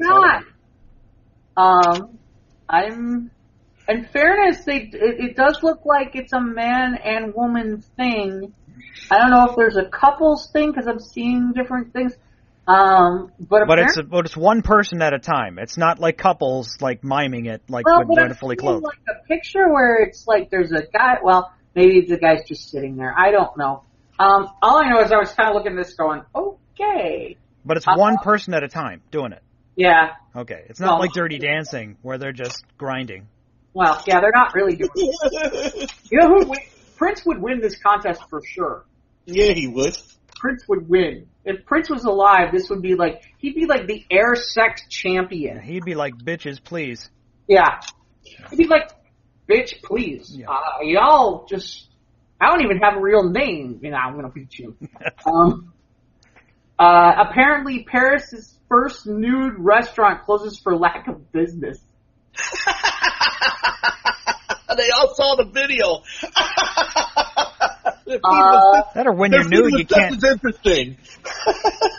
Not a lot of people making a lot of purchases because when you're nude, you can't carry a whole lot of money. Here's a new place. Au Naturel. It seemed like an easy sell. Instead of dressing up, diners would dress down, way down like the bare essentials. Once naked, customers can enjoy a 3-course dinner of foie gras, lobster, snails, lamb, or scallops for $58, a price that even skinflints could love. All the restaurant personnel remain clothed. So they get to go in the kitchen and laugh at you. Apparently, it's closing. If you're listening to us in Paris or you're in Europe somehow, it's closing February 16th. Just in time for Valentine's Day. There you go. One last happy weekend. I want to go to Paris' place. It's last hurrah. They call it a bistro in the buff. But yeah, yeah. That's just not. Why do we? You know, I need to have a shirt on while I'm eating. I can't eat like when I look down at my plate. See, the problem is, I'm looking at the first picture that they have here from Huffington Post, and here's the problem. The problem is, it's kind of like when you're a kid and you go to the nude beach in like the Caribbean or someplace like that. And you're a kid and you're thinking the nude beach, and you're thinking, oh my God, it's gonna be hot, it's gonna be amazing. Yeah. And you realize everybody kind of looks like you. Don't be okay. And all the people who you want to be naked are all the ones wearing clothes. And all the people who aren't wearing clothes are the people who are like, please, put it back on. Please. Yeah. Please put it back on. I don't want to see that. Yeah, excuse me, that does not help my appetite, knowing that there's a person who looks like me sitting across from me trying to eat. If you go to the Squares page on Facebook, you'll see a picture of some of these people. And the photo is tasteful enough that you can't really see the boobs. But, look at the look. Look at how some of these people look. And you're looking at them and you're going, no wonder why they didn't get anybody. What they should have done was, they should have hired, models for a while. And then you would have thought that they would have had the vision to go ahead and make it a beautiful shot some kind of way, because $58 is not a huge amount of money to eat that kind of food. No. Or anything like that. But, do you want to be surrounded by people that are just kind of letting it all hang out? Yeah. God forbid a hair comes from someplace. Yeah. Ivan, I will never want to eat across the table from you shirtless. Yeah. No, I would never do that to you. I would never do that. I would never do that to anybody. No. But you know what? For their closing, they should have the air sex people there for performances. They should. They should have it as a sideshow. Yeah. Okay, next story. Cops claim that mice ate a half a ton of missing marijuana. Uh-huh. Oh, sure. Yeah. We haven't even gotten to the good stuff. We haven't even gotten to the good stuff this week. Somebody's smoking a rat in the alley. 8 police officers in Argentina who were fired were so desperate that they put the blame on mice and claimed the rodents ate a half a ton of marijuana that gone missing. And dog ate your homework when you were a kid. That's 13,000 pounds of cannabis. It's gone missing, Chief. We can't explain it. You know what? Mystery. Here's the deal. Right, Chief, we're always on duty. Well, let's really put this in perspective, shall we? 13,000 pounds, and you're saying the mice ate it. You know where the mice would be? The mice would all be all around it, dude.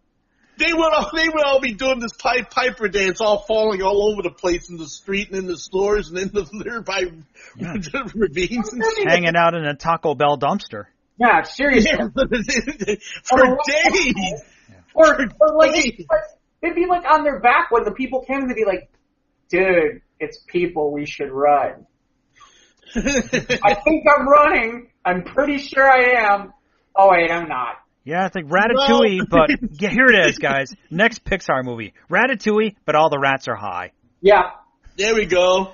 I don't care what you cook, man, as long as it's good. It'll be known as Weetatouille. Oh, God. I'd watch that. Have the vagrants that are around the streets and everything Come here. What are you doing? Wait, I'm grabbing this rat. I'm going to light its tail up. I'm going to smoke it. This gets better. This gets better. Somebody for the article went to get expert opinion. They went to food experts at Buenos Aires University. Okay? I want to know. I want to be the guy who has to make that phone call as a journalist. I need to figure out whether or not rats could eat 13,000 pounds of cannabis and legitimately do that and mistake it for food. What do you think the guy's reaction was on the other side of the phone the first time they heard that? He's probably saying, these people, man, who are they trying to get over here? I'd hang up and be like, is this a prank call or something? Hey, is this some kind of a call? What's going on here? What are you doing? Wow, 13,000 pounds of marijuana. You know the street value of 13,000 pounds of marijuana, man? Let me tell you something. If it really was the mice, you get the mice and you roast them and you sell them like nuggets. Edibles, man. Edibles, man. But this way, you could go ahead and package them up, and you could go ahead and send them to other countries as a viable food source and everything. Fried rodent. Here you go. Fried rodent nuggets. There you go. Rodent nuggets infused with marijuana. Do you want a sativa? Do you want a sativa rat nugget, or would you like an indica rat nugget? Oh my gosh. All right. It's not. The whole legalization of marijuana is not working in California because a vast majority is still on the black market. It's not being taxed. Well, it's going to take a while. It's going to take a while for it to, especially in the larger states, for it to become, because of the fact it's been such a free reign thing for so long. Yeah, but that was the sales pitch from the politicians saying it's going to bring in all of this tax revenue, but it's not happening because people still buying it under the table. Well, it's interesting you bring this up, Mike, because recently Representative Earl Blumenthaler of a Democrat of Oregon has created in Congress a act called the Regulate Marijuana Like Alcohol Act. If passed, it would remove the cannabis from the federal controlled substance list. Oh, yeah, I read that. Okay. Wait, here's the best part. Guess what the bill number is for this? Shit, I can guess what 3 digits could make. Yeah. Yes, the bill really is H.R. 420. That's right, H.R. 420. Which, of course, there was a bill before it that was known as S.R. 420. I understand, but the point I'm getting at is that this particular thing is actually named H.R. 420. Of all the choices, of all the different 3 numbers, 420. Right. Actually, it's funny. They bring this up. They talk about this, Ivan. What you're talking about is California had SB 420. Right. And Rhode Island had S 420, which was their bill for legalization bill. So they're all circling around the whole number 420, and of course it's just, I just think it's classic that they were able to find a way to get HR 420. Because that's you can't just randomly assign a number like that. They actually have, how did they work? That's just freaking amazing. Now, in states where there's enough miles on the highway, people are stealing the 420 mile marker signs off the highways. So they're changing it to 419.9. I'm telling you right now, I know what? I figured out where the 13,000 pounds of marijuana went. Where'd it go? It's for the people for the air sex championship. Then afterwards, they go to the au naturel eating. And then that bistro and eat pounds upon pounds of infused rat. Yeah, that's and the French would love it. They would be all about it. They would probably pour chocolate over one of them too. You put sauces on it, it'll be fine. They'll love it. Going a different direction of different animals, residents claim the iguana problem is growing on Marco Island. Okay. Marco residents are facing an issue are being asked to call the city's environmental department. Apparently, iguanas are overrunning Marcos Island, Florida. Like Florida has enough problems. Yeah. Aside from its residents. I probably Get this. Apparently, the guy from the AAA Wildlife Trapping Removing Services says he has about 150 calls a day to remove iguanas. Yeah, but you know, the iguanas, you know, they're a lot of them are considered house pets. You know, so these people. What? That is not a house pet. Iguanas? That is not a house pet. Well, believe it or not, there are people that have iguanas as house pets. I'm sure they do, and they're fucking morons. Why can't you have a cat or a dog? Like everybody goddamn else. And to any listeners in Florida, we appreciate you listening. Okay, tell that to the people with the pot-bellied pigs. Oh, I'm not. I mean, I swear to God, by the way, this is why people are dumb enough to walk up to, like, bears and go, "Oh, bear, so cute," and then rips your face off. Yeah, or oh, look at the lion. My favorite is, oh, look at the cute raccoon. Obviously, you've never dealt with a raccoon. They're not fucking cute at all. No, you know, they're wild.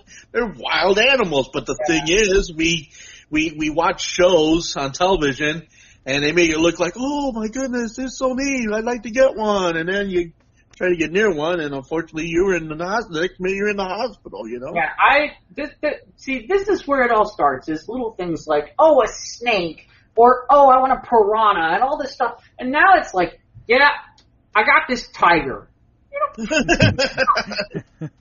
Well, but there are people that do this, and it makes me crazy that they actually sit there and buy these full-blown animals. Yeah, these exotic pets, and they don't know how to take care of them.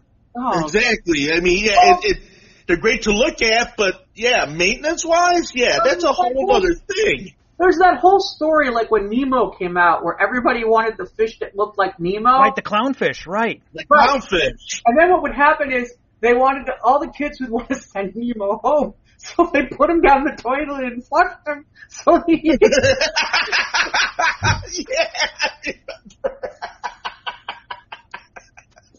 It was funny because everybody was nervous when the 101 Dalmatians came out. It was like, oh crap, all these kids are going to want Dalmatians, and then nobody's going to really want, Dalmatians aren't exactly a temperament for kids, and it's like, No, Dalmatians, I mean, beautiful as they are, I mean, that's a whole different type of dog, though, Yeah, well, but I just keep laughing because you see stuff, I mean, I see stuff on Facebook all the time where it's like, I see stuff on Facebook, and it amuses me. I know. Some people, they do this. Okay, just like the owls. Mm-hmm. I mean, have you seen the overabundance of owl videos that have been coming on Facebook? No. Apparently, you might be the only one. No. I'm kidding. No, believe it or not, there's just all these owl videos. I mean, these people who. I mean, bless them. They want to rescue the owls. They want to make the owls, healthy again, set them free. Okay, I get that. But then you get these people, who they want to go ahead and have them as pets. But they, again, just like every other animal, they're wild animals. Well, it's funny because it's like, look, I like sea otters. I think they're cute too. It would be fun to swim around with the sea otters. But I'm not freaking bringing one in my apartment, and he's not going to fit together. Exactly. You're not going to throw one in your bathtub just to keep. I mean, trust me.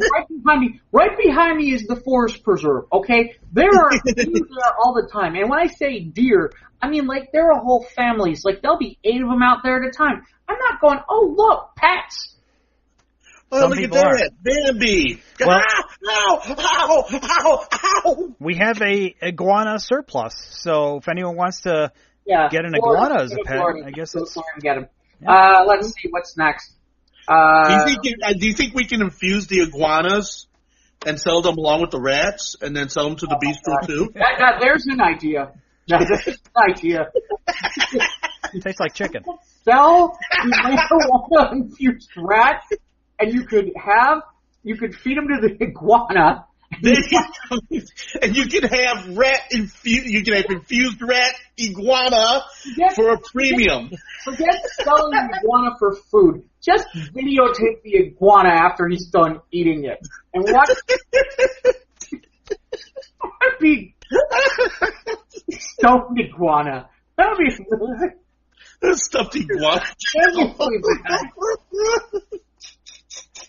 And after I eat the iguana, I'm going to get all the way naked afterwards because I'm going to feel so good. You know what the stupid part is? I don't even think we've hit the halfway point of stuff this week. I mean, I'm telling you, we haven't even gotten to the good stuff. We haven't even gotten to the thing that Mike was talking about earlier in the show. Okay, come with it. I'm sorry. So let me get through this one. Okay, ex-LSU, Louisiana State University player's leg amputated after a dog shoots him. His face soaked in blood. No. After being shot by his dog while duck hunting. Well, serves you right for shooting at ducks. There you go. Apparently, this guy got... Tom is a motherfucker. Yeah, seriously.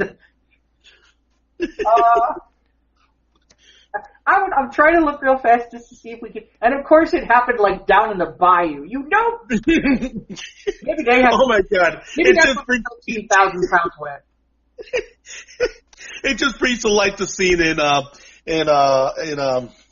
what's that movie? Oh, yeah, that one. Oh, here we go. No, I'll think of it. Seeing the hunters were loading the device, another hunting companion, a Labrador retriever named Tito, jumped into the bed of the ranger. As he walked around finding a place to sit, he stepped on the safety of the shotgun and pulled the trigger. Oh, shit. It's just like a scene out of Princess and the Frog. Oh, my God. Oh, my God. I want to see this. There's no... Hey, boss! That would generally been the punk road. Oh, my God. And a dude lost his leg. That's sad. That's not. That's not. I shouldn't be allowed to get that, but that is kind of. Yeah. Yeah, he lost his leg, but the thing is, what's he doing shooting at ducks, which is a good point. And the fact that if he doesn't know how to handle his own gun, I mean, what the hell, man? Well, no, don't leave. Here's the first idea.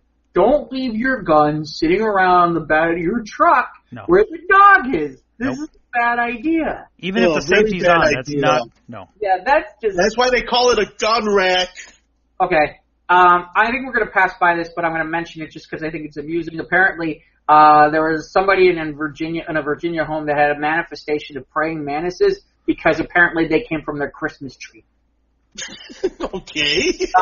We'll pass past that you can make custom slippers that look exactly like your pet. That's creepy. What? You heard me. That? You can make custom slippers that look exactly like your pet. Oh, hell no. Like when that cat, like when my cat dies many years from now, hopefully, and I'll have slippers with her head on them. Oh no! Apparently you can. Hell no! Apparently you can do this while your dog is still alive. They just basically look like this because I'm looking at a picture. You send photos. Of the dog with the slippers, so it's not like the dog is dead, which is good news. For a minute there, when you said that, I was thinking, okay, my cat's gonna die. And then, I thought that too. I was right there with you, which is this is like, how is this different from having your dog stuffed? Now he's just on your feet. That's even worse. Yeah, I don't know. It'd be cute just in the moment, but years from now, when that cat or dog dies, Can you get slippers like your pet iguana? Yeah. You're gonna make me read the story. I was really. Or is it just cats and dogs? I believe it's just cats and dogs. Not iguanas. No iguanas. Or praying mantises. Write the company and say, hey, I have pet praying mantises. I have a pet iguana. I have a pet snake. Oh my God! I got a pot-belly pig. Can you help me? Forget it. It takes. Okay. You know how much the slippers are? $200. $200. $200. I guessed it. $200. Wow! Ding, ding, ding. It's a little pricey. Yeah, $200 for a pair. Shush. Now here's the part that scares me. It says they're 100% handmade. What does that mean? It means they're not machine made. They're not made by robots. That they stitched them together by hand, I guess. I hope so, because Why does this scream sweatshop? Well, forget sweatshop. Why does this scream? Okay, we find dead dogs and then we stitched them up into slippers. Yeah. There's a part of me when perhaps it's the way this sentence is written. I'm not. None of the slippers were made by cannabis-infused mice. Yeah, no. Who, of course, then the iguanas would eat the cannabis-infused mice, and then, of course, as a delicacy, you could also get the praying mantises in that, too. They'll eat the slippers. They'll eat the slippers. I think Ivan will enjoy this one. An award-winning French author says women over 50 are too old to love. What? Now, if he wanted that, in fairness, based on the picture that I saw from that Au Naturel place, he could have a point. Well, okay, well. Oh my God. Because French women could be like, if French women look like that, yeah, maybe. But his comment is, the body of a woman of 50 is not extraordinary at all. Obviously, he's not seen some of the 50-year-old women I've seen. Yeah, that's what I'm thinking. Oh, yeah. I've seen some 50-year-old plus women. Yeah. Okay, in the cafe that, yeah, you know what? Don't think that I haven't had a passing thought. Forget the cafe. You go to a place like Lifetime Fitness, you will. Oh, yeah. That's not true at all. So. Okay, yeah, no, there's no truth in that at all. Old boy sounds like he's. See, here's the problem. The problem is we don't get to show the picture, which is on our webpage, of what this guy looks like, and he looks like Senior Creepy. I mean, honestly, he looks like one of the people from Au Naturel, which would explain why he's not having any sex. Why he's not getting women over 50. So, yeah. So much for that idea. If he had 13,000 pounds of blow, that would be different. Now that'd be different. Or at least a few, rat-infused, Maybe, just don't have the iguanas. Iguanas. No iguanas. He's already ugly enough. He doesn't need any iguanas. Yeah, he doesn't need any more help. Maybe he should try the air sex thing. School resource officer escorted from school property after giving principal a ticket. Okay. Why? This is from Warren, Ohio. A school resource officer was escorted out of the Jefferson K-8 building Tuesday, shortly after he issued a ticket to the principal for allegedly parking in a handicap area. Okay. You're the principal, but you know what? There are people who need that parking spot. The dude is doing his job. I mean, the officer was doing his job. Right. So there's a comment. A comment from the police union representative was the principal was warned several times. Apparently resource officer Adam Chinchik was ordered and escorted out of the building by the school's business manager and the head of security in the same fashion as a criminal. Apparently this person's been the resource officer for 2 years. But yeah, it is kind of amusing when power corrupts. Well, apparently, it does. Apparently this is a female principal, but according to this, apparently she wasn't parking exactly in the handicap spot. She was parking in that striped area next to the handicap spot, which is not a parking spot. You need room for the ramps to go on up the side. Exactly, that is a handicap spot. I do think it's kind of funny though, because it's like imagine if you're the principal and you get a ticket on your car, and it's like, yeah. My first instinct wouldn't be to fire the person who's issuing me the ticket. Yeah, except that you know how these are people who deal with people who get on power trips. You know this. Oh yeah. All right. Now this it's not so much funny, but we are going to talk about this. Apparently, Costco has put out a new product. Okay. They are now selling a 27-pound bucket of mac and cheese. Oh, yeah. With a 20-year shelf life, which I'm telling you now, if I have 13,000 pounds of marijuana, that would be 20 years. That would be gourmet. Has anyone here tried? Has anyone here tried the Costco mac and cheese? Is it any good? No. No. Okay. No, it weighs as much as 100 baseballs for your average 3-year-old.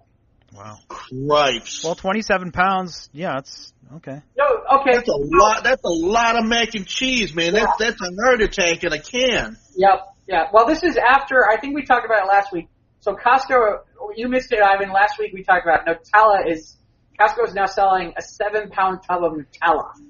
Oh my God, that would be terrible for a guy like me. So wait, here's the interesting part. You like Nutella, Ivan? What? You like Nutella? I like it.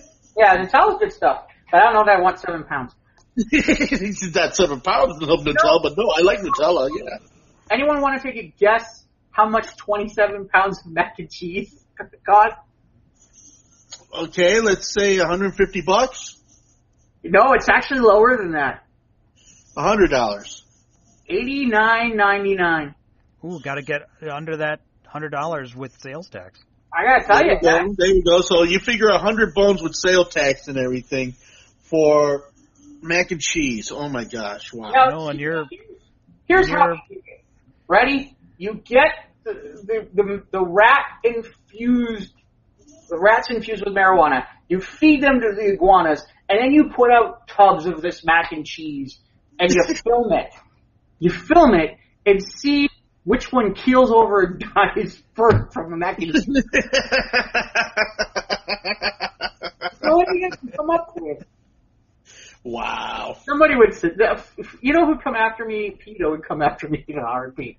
It'd be like, how dare you discriminate against iguana owners? How dare you do that? That's just wrong. Tell me again while I eat my steak. Thank you. Panties and bras fly away from a car during a 100-mile-per-hour chase on Indiana Highway. Oh boy, I wasn't there to see it. Shit. Yeah, me too. You know, look at what it is. Portage, Indiana. Home of a station Ivan and I once worked on, WNDZ 750 AM. Yes. Where you can hear 1,000 watts in the city and 4,000 to the lake. The parking light at night. Let's see.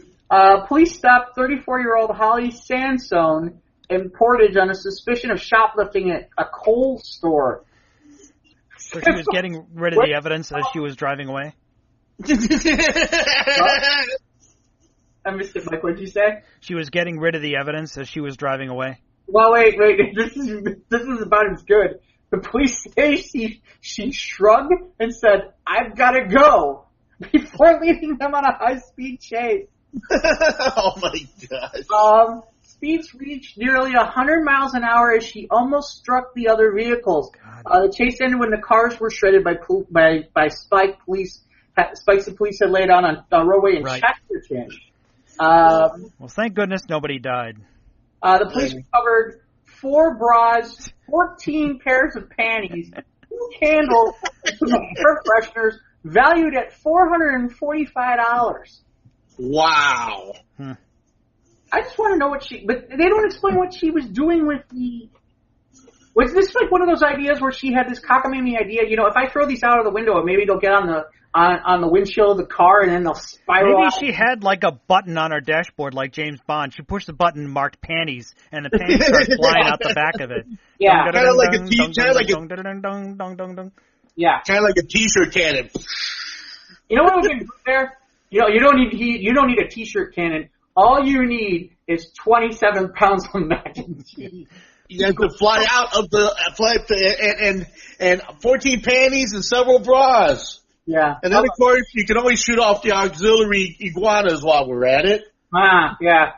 Hey, speaking of which, women cannot hear men's voices due to a rare hearing disorder.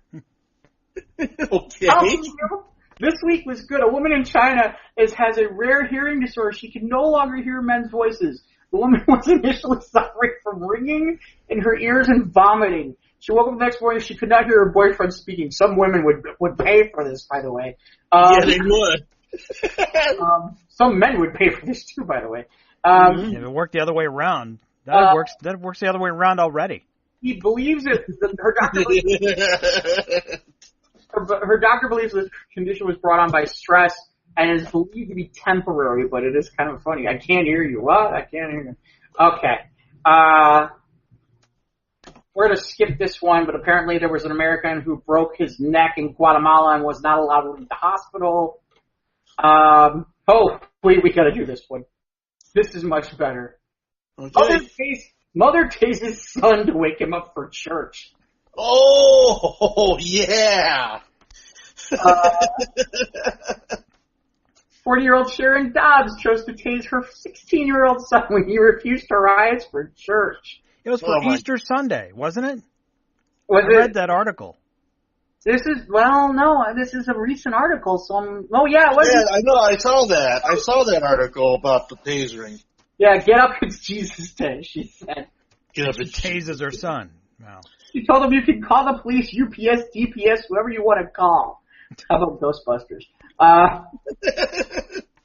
He did phone authorities, and Sharon told the dispatcher, "You need to be with Jesus right now." Oh my gosh.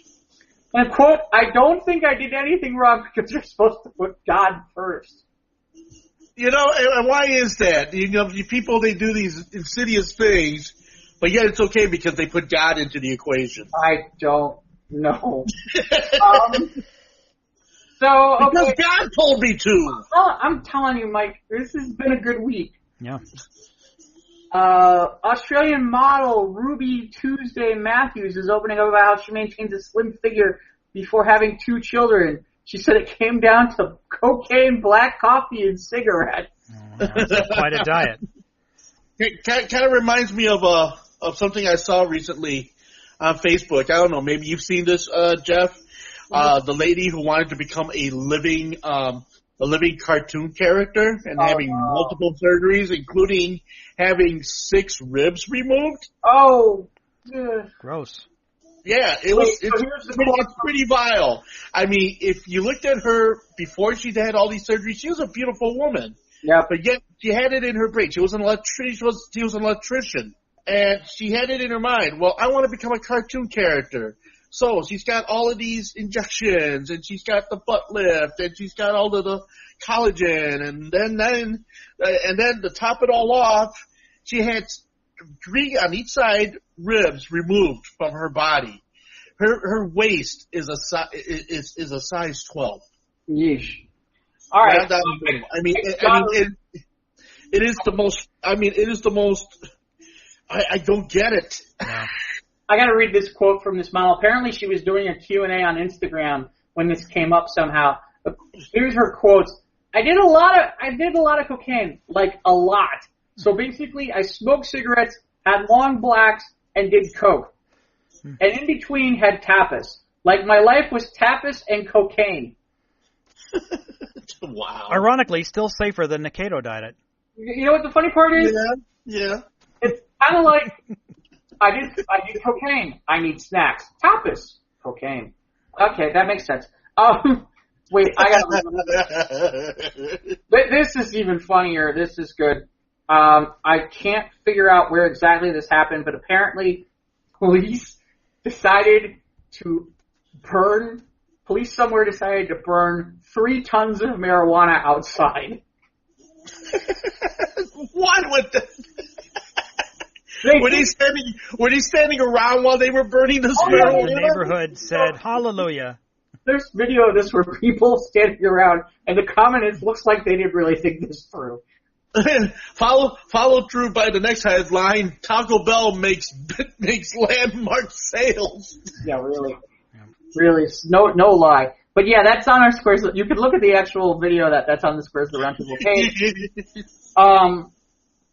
Thanos apparently made an appearance on The Simpsons. He dusted them all this past week. That's on the page. Yeah, I watched the video. It's just, the one scene at the end of the opening credits where they all run into the room, and Thanos is he's on the couch, and everyone, he takes Maggie's pacifier and puts it in the Infinity Gauntlet, and then snaps his fingers, and everyone except Maggie turns to dust, and then Maggie just sits on the couch with him. And I saw that. Yeah. So okay. All right, we got 4 more.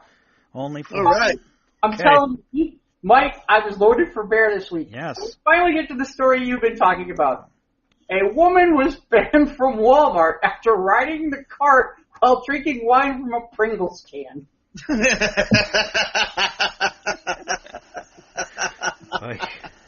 I gotta know where this was. Wichita Falls, Texas, of course. Of course. I would have guessed Florida, but our apologies to our Florida listeners. Florida or Ohio. Or Ohio. Or Ohio. Usually it's Florida or Ohio. She started doing this at 6:30 in the morning? Banned from Walmart. Goodness.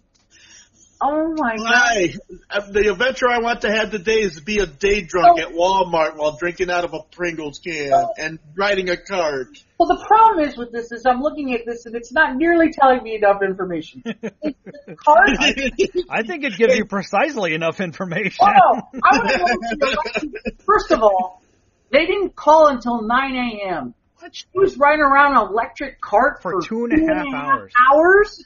I didn't think a Pringles can could hold water for 2.5 hours. Right, and how much alcohol could she have possibly had in the Pringles can? And let's obviously a lot to sit there for 2.5 hours on a cart going through a fucking Walmart. You know, come on. Heck, I sit there and I go on the carts every now and again. I gotta try that. You know what? That's the other question. Was it she brought her own electric cart? Was it a cart from Walmart? Probably. Where did you get the cart from? Probably one of the Walmart ones. Probably one of the Walmart carts. They're really slow. But that means that means she had to walk into the building, get the cart. Get a Pringles can. She had to walk in, get the cart, take the cart, drive it out. Does anyone see where I'm going with this? Or what makes you think, wait, maybe she walked into the Walmart, she ate the Pringles out of the Pringles can, and then she wanted to wash it down with some wine. Well, here's the part, just bear with me here. Think this through.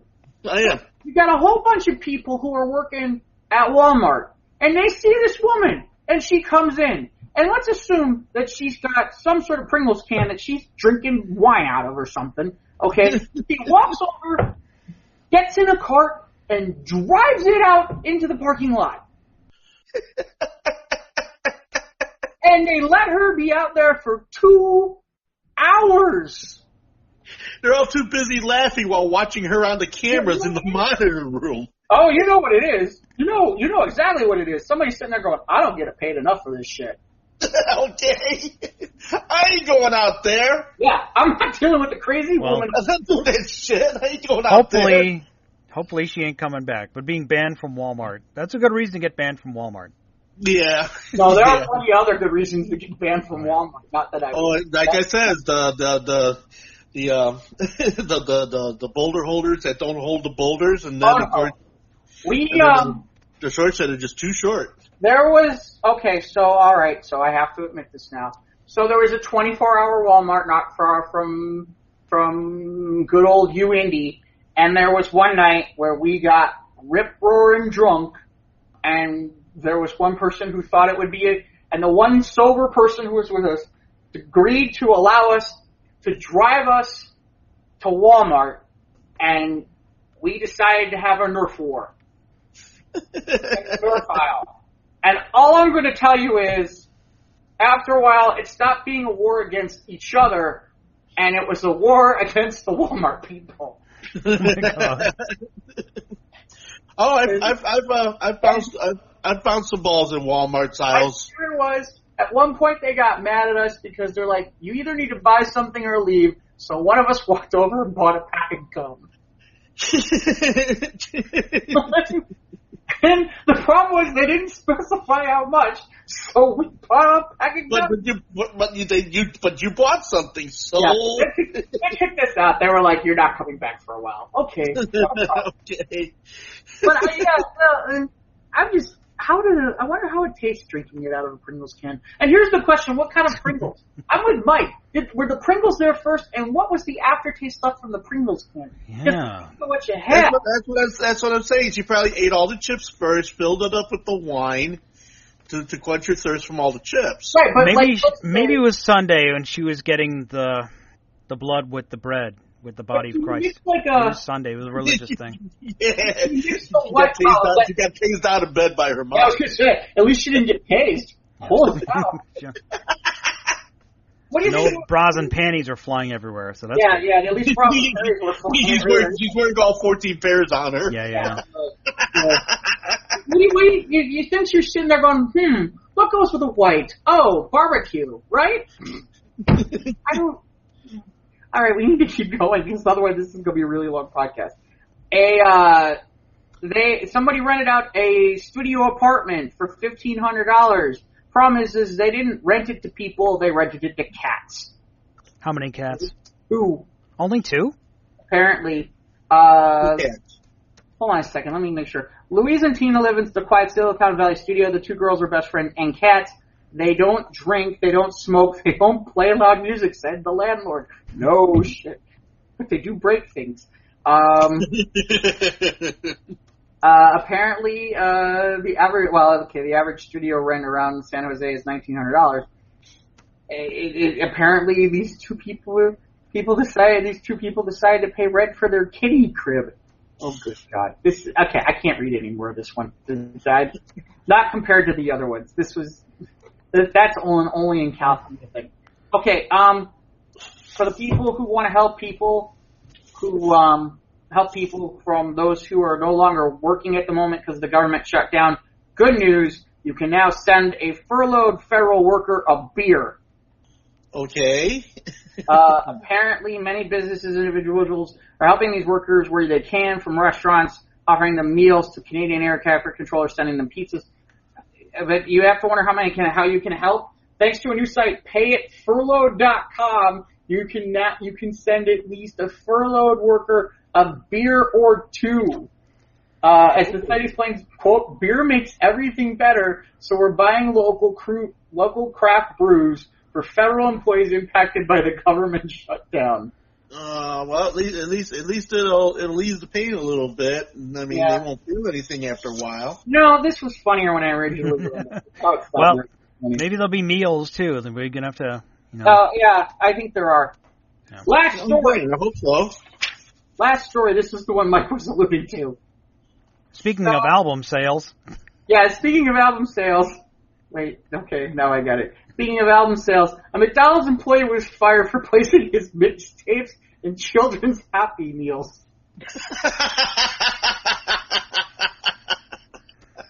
All right. This happened in our networking. This happened in our city, no less.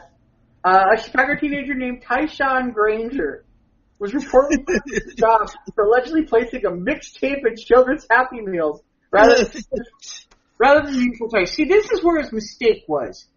Keep the toy in and put the disc in. The title of the project, Tales of a Real N-Word. I can't even say the rest. Oh my gosh. Wait, it's printed on discs with Sharpie marker. Okay. A woman who bought one, Sarah Platt, says, I bought my son a Happy Meal, and inside of it became a mysterious CD. I, like any other parent, would assume the CD was for the children. I played the CD in my car for my son as we drove home. And Lord Jesus have mercy on Tyshawn. This is dreadful. Not only was it completely inappropriate, but it was the weakest set of bars I've ever heard. They estimate that he did this for 2 weeks, that it's possible that he got his tape into 300 Happy Meals.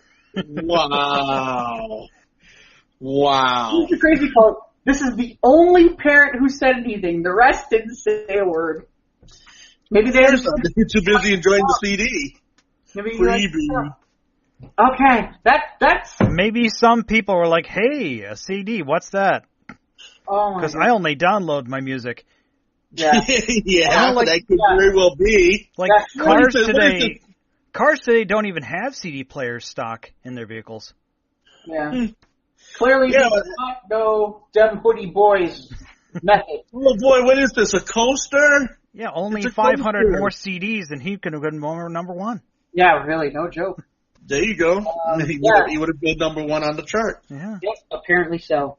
Well, believe it or not, that is all I got this week. You were loaded for bear. It was funny because last week, Ivan, you missed it. I was like, wow, there really just isn't anything good. Yeah. And this was after 3 weeks. Yeah, all right. It was so I'm happy. I got to be a part of that. There was 3 weeks and there was like nothing. There was like nothing interesting at all. And then all of a sudden it was like, boom! The weird news is back! Yep. All showed up at once, and it was crazy. It's all good. The funny part is it's like, geez, do you realize how long we went on? Wow, we went a long time on this. There was a lot. Yeah. Oh God. Okay. Can I throw in a useless sportscast from 1954 real quick? A useless sportscast from 1954. Okay. What happened in 1954? Mr. Almanac. Ivan the Almanac here. Ivan the Almanac. Okay, sports winners in 1954. The New York Giants beat the Cleveland Indians 4-0 to win the World Series. In football, the Cleveland Browns beat the Detroit Lions 56-10 for the NFL championship in Cleveland. In basketball, Minneapolis beats the Syracuse Nationals 4-3 to win the NBA title. And in hockey, the Detroit Red Wings win the Stanley Cup over the Montreal Canadiens in 7 games. So that all happened in 1954. In 1954. That was 65 years ago. Yep. 5 years ago. What happened 65? What? Wow. Okay. Hey, Mike. All I gotta say is wow. Like Owen Wilson. Wow. Okay. Well, and next week I'll give you the useless sports information of 1955. Okay. We should find useless sports information of 2019. That's this Sunday when we see that was what that was. Oh my God. Yeah. All right. So Mike, if they want to find us, find all the wacky news, or find out anything else about us, where can they find us? They can find us on Facebook. That's where we're most active. That's where you get all the crazy articles and crazy videos that Jeff's been talking about here. That's on our right. Squares of the Round Table Facebook page if you're on Facebook. Also, we're on Instagram and Twitter at SOTRT Podcast. And, of course, thank you for listening on YouTube. Click the bell, subscribe. We appreciate it. It helps us out. And, of course, we are on PodBean as well. We appreciate you listening there as well. If you want to email us, that'd be a great thing to do, too. We'd appreciate that. Any questions, comments, and such. Email address is sotrtpodcast@gmail.com. We love to hear from you. Please let us know. Absolutely. All right, Ivan, you got anything in terms of where you're going to be this weekend? This weekend? This weekend. Okay, I mean, the podcast will probably be up by Wednesday, so I'm thinking, Thursday I will be at the Cafe Mustache, 2315 North Milwaukee. I will be doing my DJ session after the Rock and Roll Trivia program that they have. They're starting at 8 p.m. and I will start playing at 10 p.m. Let's see. And then Sunday I will be at Logan Arcade, 2410 West Fullerton, and I will be doing the Sweet Soul Sunday session from 1 p.m. to 5 p.m. Are you going to try and live stream some of that again? I'm going to try to live stream some of it, and if I get away with it, yes, I'm going to try to live stream some of it, so that way... yeah, I got dinged again. You got dinged again? For having music? I got dinged again on Fantastic Facebook Friday Fun. They dinged me on the wobble again. Yeah. I mean, they're getting a little bit more stringent about that. Darn you, Zuckerberg! He's trying to tighten things down. He's trying to batten down the hatches over there at Facebook. And, Lars has got to get his money, I guess so. Well, ladies and gentlemen, it's been real and it's been fun. Thanks for joining us here at the Squares of the Round Table podcast. Glad you were able to join us, and on behalf of myself and... Me, Mike Boyle. I mean, Jeff Stein. Hey. We want to thank you for being with us this week, and thanks again for being with us at the Squares the Roundtable podcast. We will see you next week. Have a great week, everybody. Take care. Have a good one.